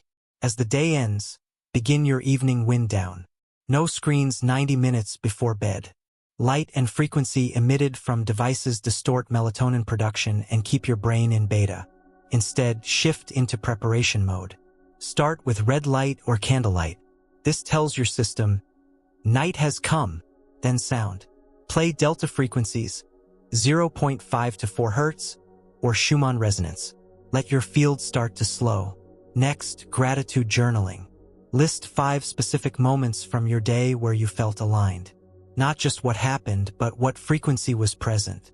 You're teaching your system to recognize and repeat resonance. Then pre-sleep programming. As you lie in bed, bring your awareness to your heart and third eye. Repeat an intention. Tonight I receive clarity. Tonight I heal with ease. Tonight I meet my higher insight. This opens your field to quantum interaction in your dreams. Layer in breathing. For 7-8 breath, inhale 4, hold 7, exhale 8. This down-regulates your nervous system and signals your pineal gland to begin melatonin and DMT secretion. Sleep becomes more than rest. It becomes recalibration. Now you've structured your full day. Wake, align, act, recalibrate, restore. But here's where mastery enters. Stacking doesn't mean volume. It means resonance. Your routine should be simple, repeatable, and fluid. If it takes willpower to sustain, it's too complicated. If it generates energy naturally, it's aligned. Track your data. Note what frequencies lift you, what routines hold you, and what days flow best. Treat your life like a frequency lab. You are the subject and the scientist. Adjust your stack monthly. As you grow, your needs evolve. What worked last season may need upgrading. Listen to your signal. Trust your system. And always return to the rule of alignment. If it's rushed, it's wrong. If it's forced, it's off. If it's easeful and powerful, it's right. Now that your daily signal is structured and stacked, a new portal opens: creativity. Not just productivity. Not just efficiency. Actual quantum creativity. And that's what's next. Next, we will awaken your creative genius at the frequency level and show you how to become a wellspring of original, world-shaping insight. With your routine stacked and your signal tuned, something extraordinary begins to happen. Ideas appear where effort used to live. Breakthroughs arrive unforced. Solutions feel downloaded, not searched for. This is quantum creativity, and it emerges from frequency alignment. Let's be clear. Creativity is not limited to artists, musicians, or writers. It's the engine of innovation, the source of problem-solving, the root of evolution in any field. Creativity is applied intelligence, flowing from a source that's deeper than thought. And it's fundamentally vibrational. When your field is fragmented, stressful, rushed, overprocessed, creativity shuts down. Your brain locks into survival mode. Linear thinking dominates. The frontal cortex goes offline. You recycle old ideas. But when your field is coherent, open, rhythmic, curious, your brain reorganizes. Hemispheres synchronize. The pineal activates. Gamma waves spike. And in that field, something new can emerge. So how do you move into this state on command? Start by eliminating creative friction. Turn off input. Most people drown creativity with consumption. Scrolling, reading, listening without processing. Creativity requires space, silence, disconnection. Let the signal breathe. Next, create a frequency container. Play tones between 432 and 963 Hz, whichever ones support spaciousness in your map. Use ambient textures, not melodies. You're not stimulating the mind. You're opening the field. Add movement. Walk slowly. Stretch freely. Dance intuitively. Creativity flows best in motion. Static posture produces static thought. Let your body express what your mind can't yet articulate. Now invoke the field. Use a question, not a goal. Ask, what wants to come through me today? What does the world need from my frequency right now? Don't force answers. Ask and listen. Keep tools ready: pen, voice memo, whiteboard. Quantum insights are fast. If you delay, they dissolve. Creativity doesn't wait. It flows in real time. Catch it or lose it. Then trust what comes. Don't censor. The creative signal often arrives as fragments, images, phrases, colors, metaphors. Don't interpret too soon. Let the fragments accumulate. Later, you can shape them. You may notice a strange phenomenon. The more you channel, the less it feels like you. That's correct. You're not just thinking. You're receiving. The field speaks in metaphor, pattern, and tone. You've become a translator. This is why ritual matters. Have a space dedicated to creation. A chair, a scent, a texture. These cues tell your body, now we tune in. Anchor your creative signal through repetition. And don't skip rest. Creativity doesn't thrive on pressure. It blooms in stillness. Between output sessions, take intentional silence. Let the well refill. Your best work comes after stillness, not force. If you hit resistance, don't fight. Shift frequency. Change your music, your posture, your environment. Resistance is feedback. The field is asking for a new angle. You can also co-create with others. Frequency fields amplify in groups. Brainstorm in coherence. Set a tone together. Let ideas circulate without ownership. Collective creativity is exponential. And remember, your ideas are not random. They are invitations. The quantum field is intelligent. When it delivers a concept to you, it's because your frequency is capable of carrying it. Treat your ideas with reverence. Write them, shape them, speak them. Every idea you give voice to becomes a signal. That signal attracts collaborators, resources, and alignment. Creativity is magnetic. You now operate at a level few reach, not because you forced it, but because you tuned to it. Next, we will take this creativity further into the realm of group coherence. Because something astonishing happens when aligned individuals link frequency fields. You're about to witness the power of collective quantum potential. You've tuned your personal signal. You've unlocked quantum creativity. But now, the frequency frontier expands beyond the individual. Because something remarkable happens when aligned humans bring their energy together. Deliberately, coherently, and with shared intention. Welcome to the power of group frequency fields. You are not an isolated node in the universe. You are a transmitter and receiver inside a vast network of vibrational signals. And just as a single voice can fill a room, a group of aligned frequencies can bend reality. Let's begin with the science. HeartMath Institute has documented what happens when 2 or more people enter heart coherence at the same time. Their heart rate variability synchronizes even if they're not speaking. This is not just empathy. It's field interaction. Their electromagnetic fields begin to resonate, forming a shared rhythm. This phenomenon is called social coherence. In this state, people experience greater emotional alignment, intuitive communication, and shared insight. Think of it like musical instruments tuning to the same key, each amplifies the other. Now scale that up. In group meditations, studies show consistent drops in local crime rates, improved emotional well-being, and a measurable increase in collective coherence.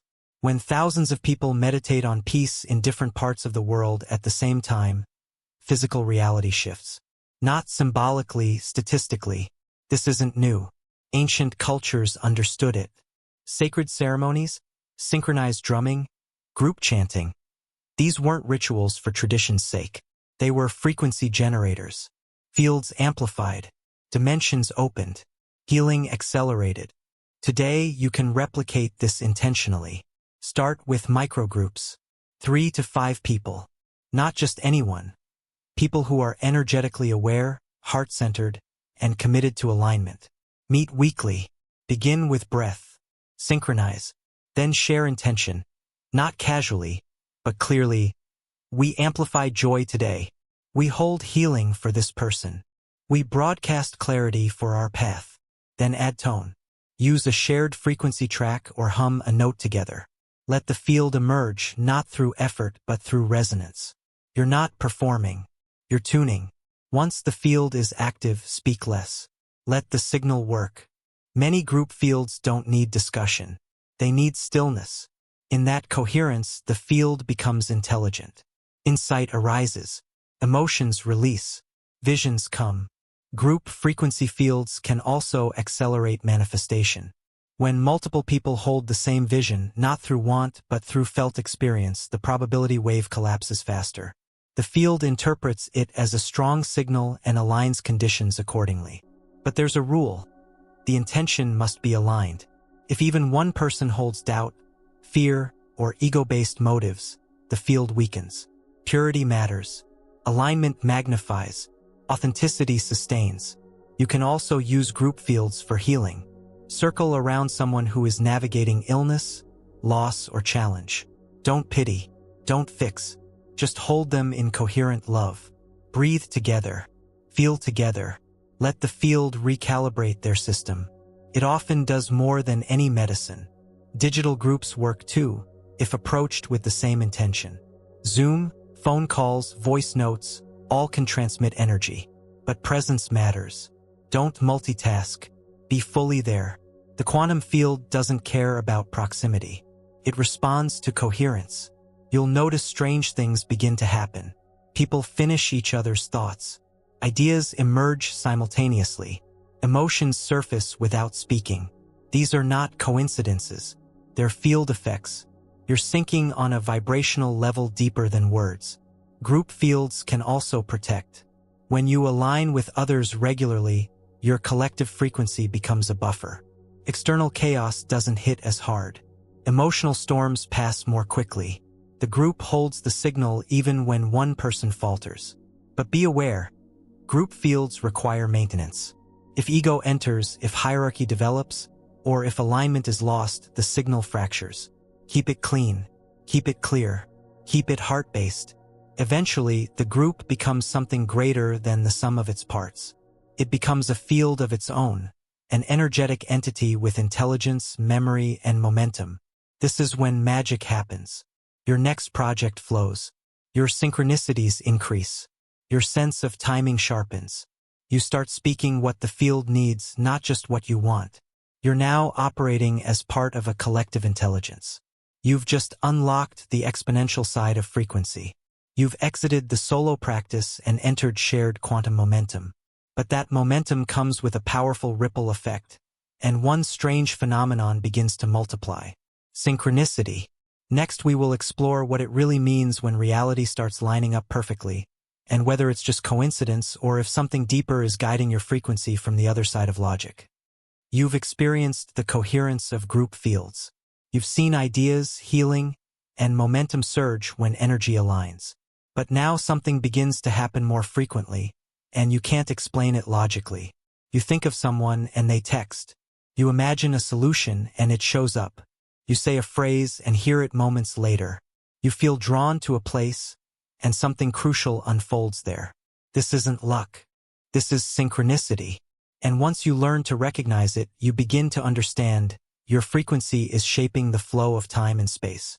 Let's define it clearly. Synchronicity is the meaningful alignment of events without direct cause and effect. A coincidence that carries purpose. It's the field responding to your signal. Not in a vague, magical way, but in a precise, energetic calibration. Here's how it works.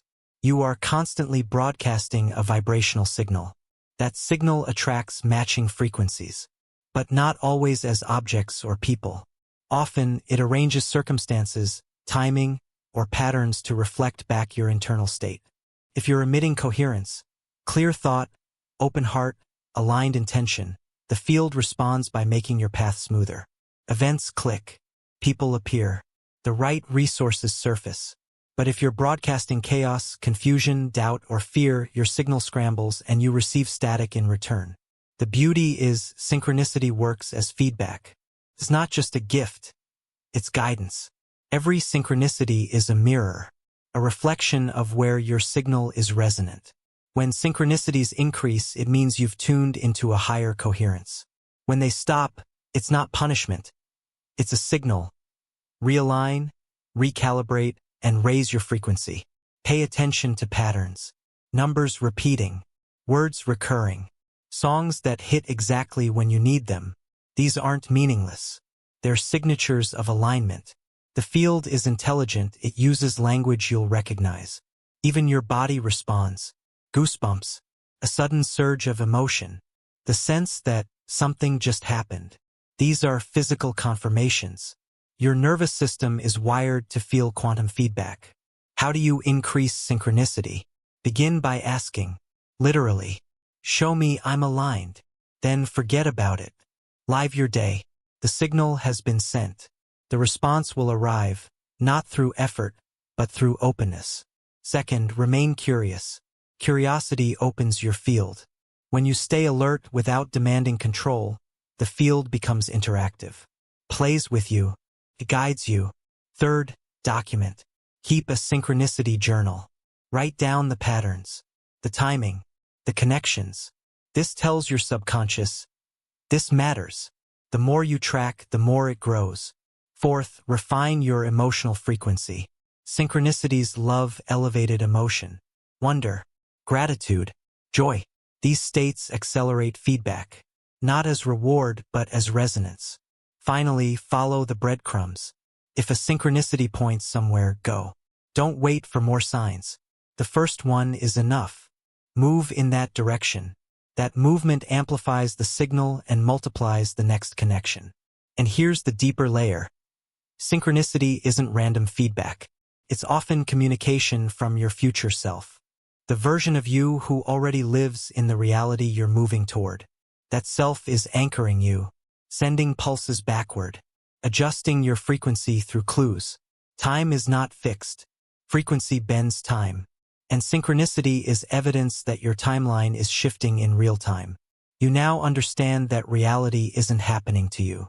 It's happening with you, in collaboration, in response, in alignment. And the more aligned you become, the more profound the synchronicities grow, not just as signs but as shifts in reality itself. So what happens when you intentionally make contact with that future version of yourself and begin collapsing the distance between you and what you're becoming? Next, we will unlock the principles of quantum time travel and reveal how to interface with your future self in real, life-changing ways. You've seen synchronicity unfold. You've watched events align with uncanny precision, like puzzle pieces falling into place. But now, the pattern becomes undeniable. The future is not just approaching, it's communicating with you. And the message is clear. You don't have to wait for your future self. You can interface with it right now. This is not science fiction. It's quantum alignment. Time, as you've been taught, is linear. Past behind you, present now, future ahead. But in quantum mechanics, time is more like a field. All points exist simultaneously, accessible depending on your frequency. This means your future self, the version of you who has already succeeded, already healed, already aligned, is broadcasting right now. The question is, can you receive the signal? Let's start with what your future self actually is. It's not fantasy. It's a real energetic blueprint. It exists in a potential timeline, activated by your thoughts, feelings, choices, and vibration. Every time you act in alignment with your higher intention, you move closer to that version. Every time you collapse into fear or doubt, you shift away. The field contains infinite versions of you. Which one becomes real depends on which signal you stabilize. So how do you connect? Begin by getting clear. Who is your future self? Not just what they have, but who they are.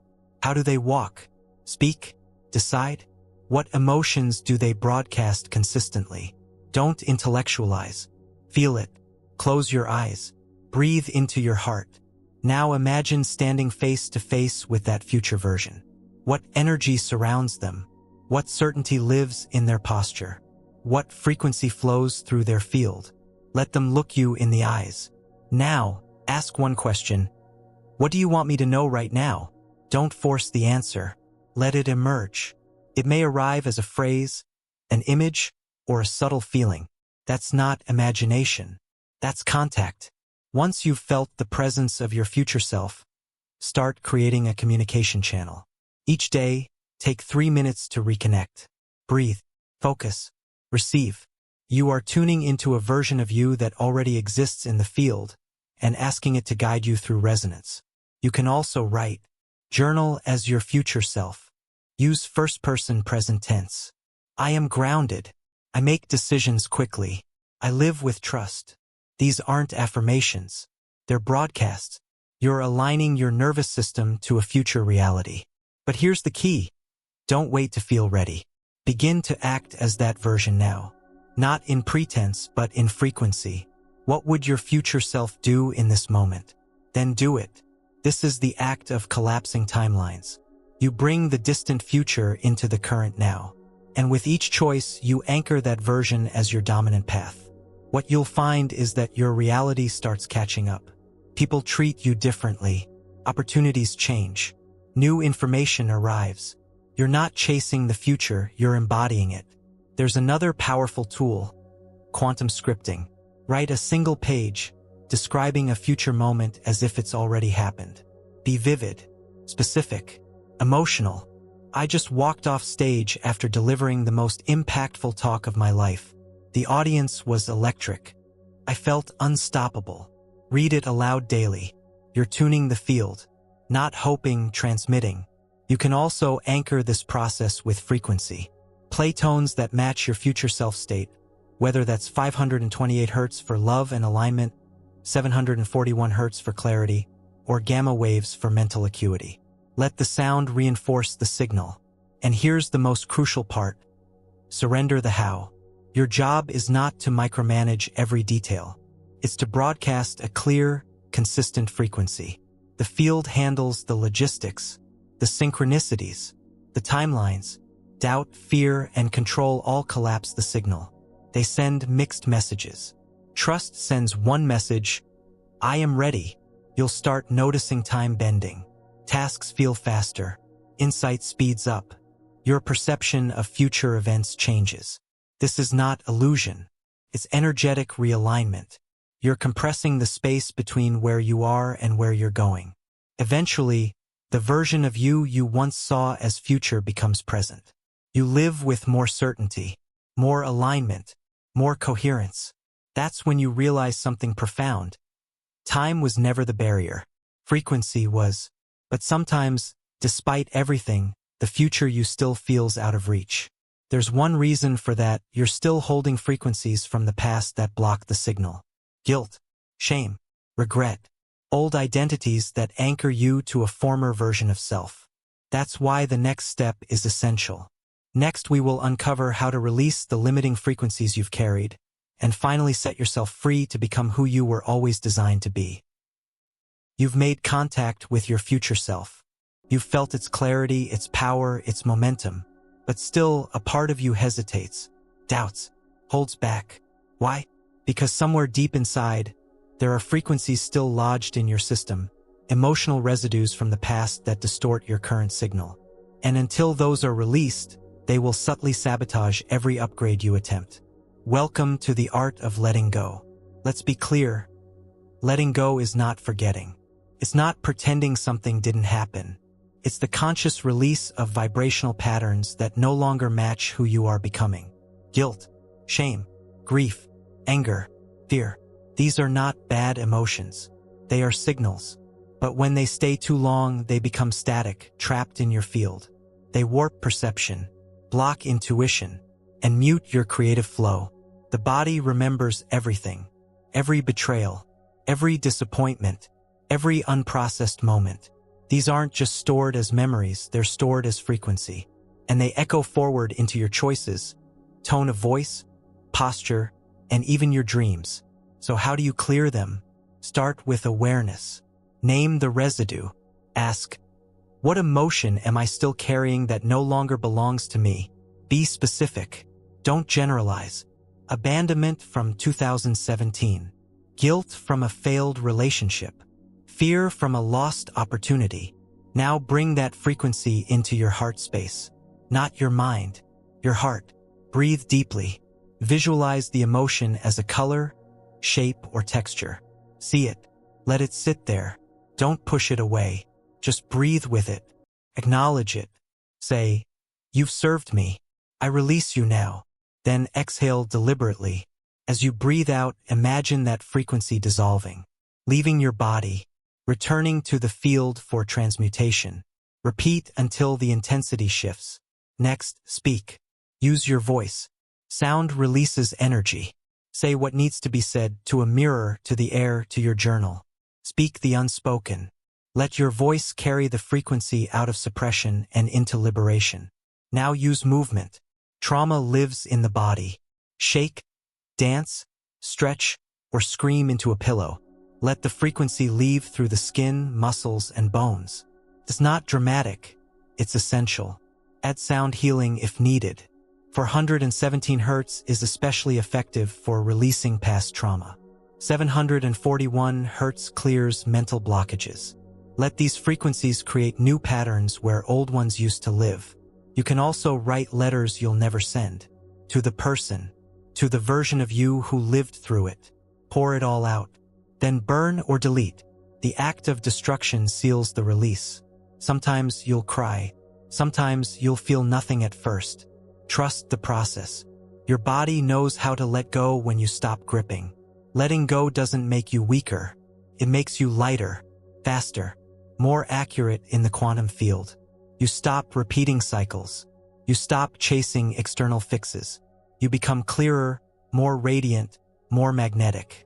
This is not an emotional exercise, it's frequency realignment. You are literally removing distortion from your signal. The clearer the signal, the faster the field can respond. Manifestation accelerates. Insight sharpens. Energy flows. Letting go also creates space. And that space is sacred. It becomes a vacuum that draws in resonance. The people, opportunities, and synchronicities you were previously blocked from receiving. Now listen closely. The field does not punish holding on, but it also cannot override it. Until you release the old frequency, the new one has no place to land. This is the forgotten step in most manifestation teachings. They focus on desire, intention, and vision, but they ignore the clutter in the system. You've just taken the real leap, cleaning the signal. You've now shed what you no longer need. You've made room for everything that's been waiting for you. And with your field open, your system tuned, and your power reclaimed, the next step is not learning, it's proving. Next, we will invite you into the Ultimate Quantum Frequency Challenge, an experience designed to test, amplify, and expand your potential beyond what you thought possible. You've now released the past. You've tuned into your future self. You've learned the science, structured the daily routine, and activated collective fields. But knowing is no longer enough. It's time to prove it to yourself and to the field. Welcome to the Ultimate Quantum Frequency Challenge. This is not about testing your willpower. This is about testing your signal. Can you hold your frequency, regardless of what the external world reflects back? Can you remain aligned even when nothing seems to change? Yet, because here's the truth. The universe isn't responding to what you want. It's responding to what you consistently broadcast. And this challenge is designed to hardwire that signal into your energy body so deeply, it becomes who you are without effort. The challenge is simple in design but profound in effect. You're going to hold one dominant frequency for 7 straight days, no matter what. one emotional state, one energetic signature, one core frequency that matches your future self. Maybe it's peace, or power, or playfulness. Maybe it's love, or clarity, or certainty. Whatever it is, you choose it intentionally. Then for 7 days you become it. You speak from it, walk from it, think from it, act from it. Not as performance, but as embodiment. And here's where it gets real. Your current reality may not yet reflect that state. You might still see lack, resistance, delay. That's exactly why this works. You're learning to hold frequency independent of outcome, to transmit signal independent of external confirmation. That's where true power lives. So here's your framework. Day 1. Set your frequency. Write it clearly. I hold the frequency of insert your choice. Then write what that looks like in real time. How does that frequency breathe? What thoughts does it allow? What choices does it make? Day 2. Begin noticing resistance. Old patterns will surface: doubt, urgency, apathy. Don't fight them. Observe them. Say, I see you, but I no longer live there. Then return to your chosen frequency. Day 3. Activate the environment. Adjust your space to reflect your chosen state. Colors, music, movement, scents, digital inputs. Everything becomes part of the signal. This is environmental entrainment. Day 4. Add service. Use your chosen frequency to elevate someone else. Send a message. Speak encouragement. Help without agenda. This reinforces the signal through output, not just input. Day 5. Declare alignment. Speak your truth aloud. Share a post, a voice note, or a message about what you've been shifting. Public expression strengthens internal coherence. Day 6. Reflect. Look back on the week. What tested you? What surprised you? What flowed easier than expected? Write it down. This creates awareness of subtle victories. Day 7. Lock it in. Revisit your journal. Read your notes. Then decide. Do you want to extend the challenge or integrate the frequency as your new baseline? There are no right answers. But here's the key. You will never be the same after this. Even if your external world hasn't fully shifted yet, your internal world has. And the external must follow. This is not about faking it. It's about feeling it until it's normal. You're building emotional muscle, neural wiring, energetic broadcast. During this challenge, you may receive unexpected messages, ideas, or synchronicities. Log them. They're evidence that the field is listening and adjusting. You may also experience contrast, moments where old patterns try to pull you back. This is not failure. This is calibration. Each time you return to your chosen signal, you strengthen it. If you feel overwhelmed, simplify. Breathe. Ask, what would my frequency do right now? Then do that. One step, one breath, one moment. You're not chasing results. You're becoming resonance. At the end of this challenge, something shifts permanently. You no longer relate to your previous limitations. They don't fit. They don't feel like home. You've raised your baseline. And from that higher baseline, you begin to integrate, not conceptually but practically, this new version of you into everything you touch. That's what we move into next. Next, we will explore how to fully embody and live your new quantum identity, making it part of your career, relationships, habits, and every corner of your daily existence. You've completed the challenge. You've held the signal. You've proven to yourself that you can choose frequency, live it, and let the world adjust accordingly. But this isn't the finish line. It's the re-entry point, because now the real transformation begins when your new identity becomes your default operating system. This chapter is about integration, living your quantum identity across all domains of your life so completely that it no longer feels new. It simply feels like you. Let's begin by defining what integration really is. It's not maintaining momentum through hype or intensity. It's normalizing alignment, making coherence so familiar, so practiced, that you stop trying to stay in state, you simply are. Integration is when your decisions automatically align with your frequency. You don't have to think, should I respond with love? You just do. You don't have to ask, can I trust this path? You feel it. So how do you lock in your new identity? Start with language. Update your self-talk. Eliminate phrases like, I always struggle with, or I'm just not good at, or that's just who I am. These phrases anchor your old signal. Replace them with I choose and I allow. And I'm now the kind of person who. Next, update your space. Your environment either supports your new signal or drags you back into your old one. Look at your home, your digital tools, your schedule. Are they designed for the frequency you now carry? If not, adjust. This is sacred work. Your space broadcasts signal.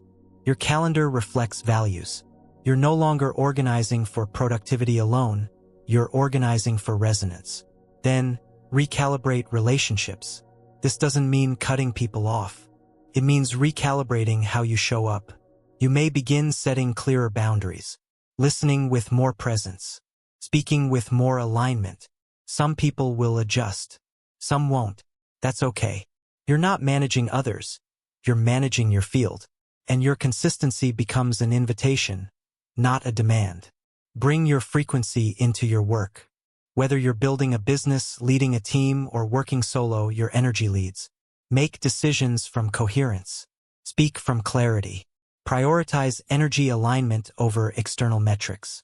You'll find that results come faster, smoother, and with less force when you act from your quantum identity. Integrate into your rituals. Your morning and evening practices no longer need to be long. They need to be aligned.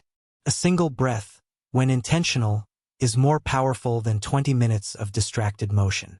Integrate into your voice. How you speak to yourself. How you speak to others.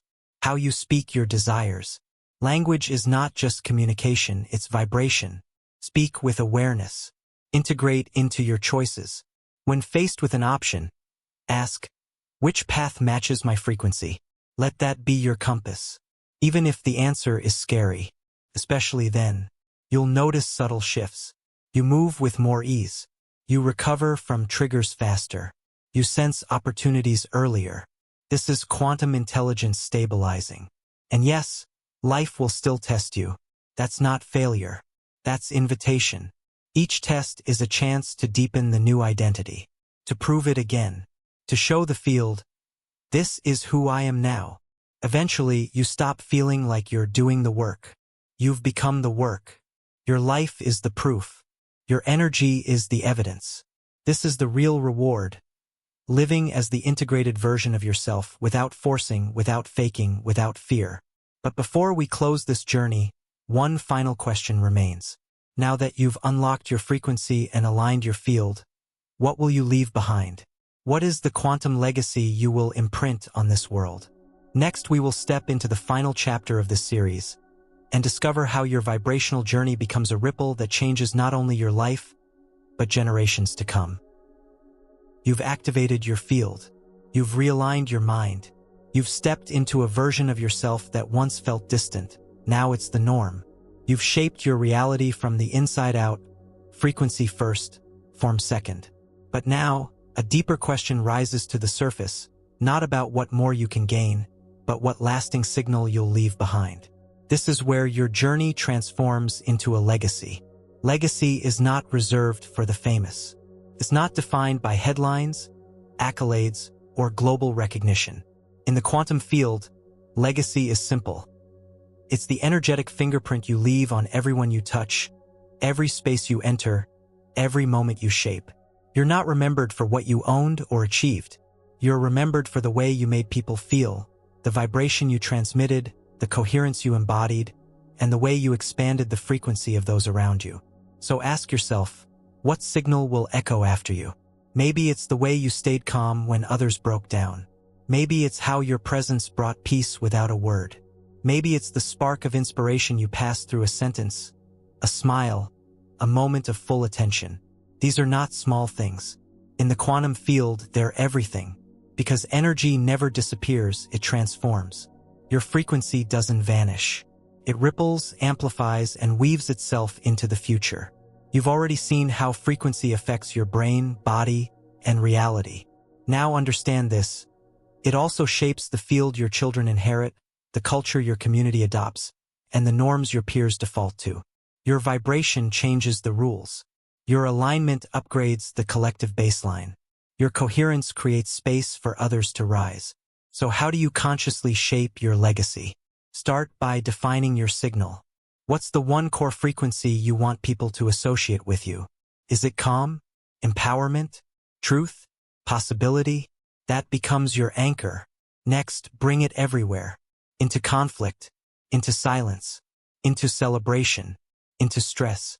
Don't save your highest frequency for special moments. Make it your default in the mundane. That's where legacy lives, in the moments no one's watching. Also recognize this: your consistency is more powerful than your intensity. You don't need to change lives in dramatic flashes. You change them through steady coherence, through showing up aligned again and again until people feel safer, stronger, and more inspired just by being near you. This is the frequency leader's role. You're not here to control others. You're here to hold the tone that others calibrate to, whether they realize it or not. Think of the people who changed your life. Were they always perfect? No. But their signal impacted you. Their energy shifted yours. And in that moment, your trajectory changed. You now hold that same power for your family, your team, your community. Not by effort, by resonance. And don't forget, frequency multiplies across generations. If you heal a trauma now, you end cycles for those who come after you. If you normalize joy, presence, and empowerment, you create a blueprint that ripples through time. You may never know how far your signal travels. You may never see the full outcome, but the field knows, and it remembers. So plant it consciously. Speak life into others. Let your presence be medicine. Let your calm be contagious. Let your clarity inspire action. Let your vulnerability give others permission to be real. You're no longer chasing transformation. You are transformation. You're not just imagining new realities. You're living them, and your life becomes proof, not through perfection, but through coherence. Through knowing who you are, what you carry, and how deeply you trust the frequency you've chosen. Let's also get real. You'll have moments when you fall out of state. You'll feel reactive, tired, disconnected. That doesn't break your legacy. It strengthens it if you choose to return. Legacy is built through returns. Through choosing again every time to come back to your highest signal. Not because it's easy, but because it's true. So revisit your tools. Use the breath. Use the tones. Use the map. Use the vision. You don't need to guess anymore. You know how to reset. And that power is everything. You've traveled far in this series. From ancient wisdom to modern science. From subconscious reprogramming to peak brainwave states. From solo practice to collective fields.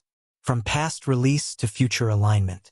But the biggest discovery was never in the facts or techniques. It was in the realization that the power was always within you. You were the source.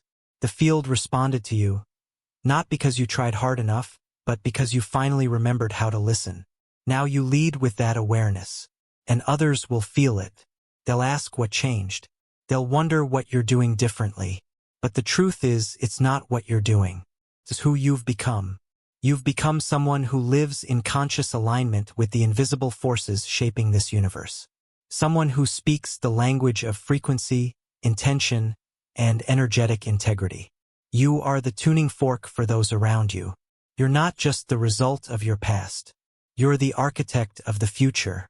So carry this forward not as pressure, but as privilege. Not as burden, but as birthright. You've remembered what most forget. That everything is energy and energy is everything. And as you move forward, one final invitation. Keep expanding your capacity to hold light. Keep sharpening your signal. Keep trusting your alignment. And know, without question, that you've not only unlocked your own limitless potential, you've also become the signal that others use to unlock theirs. This is your legacy. Starts now. It ripples forever.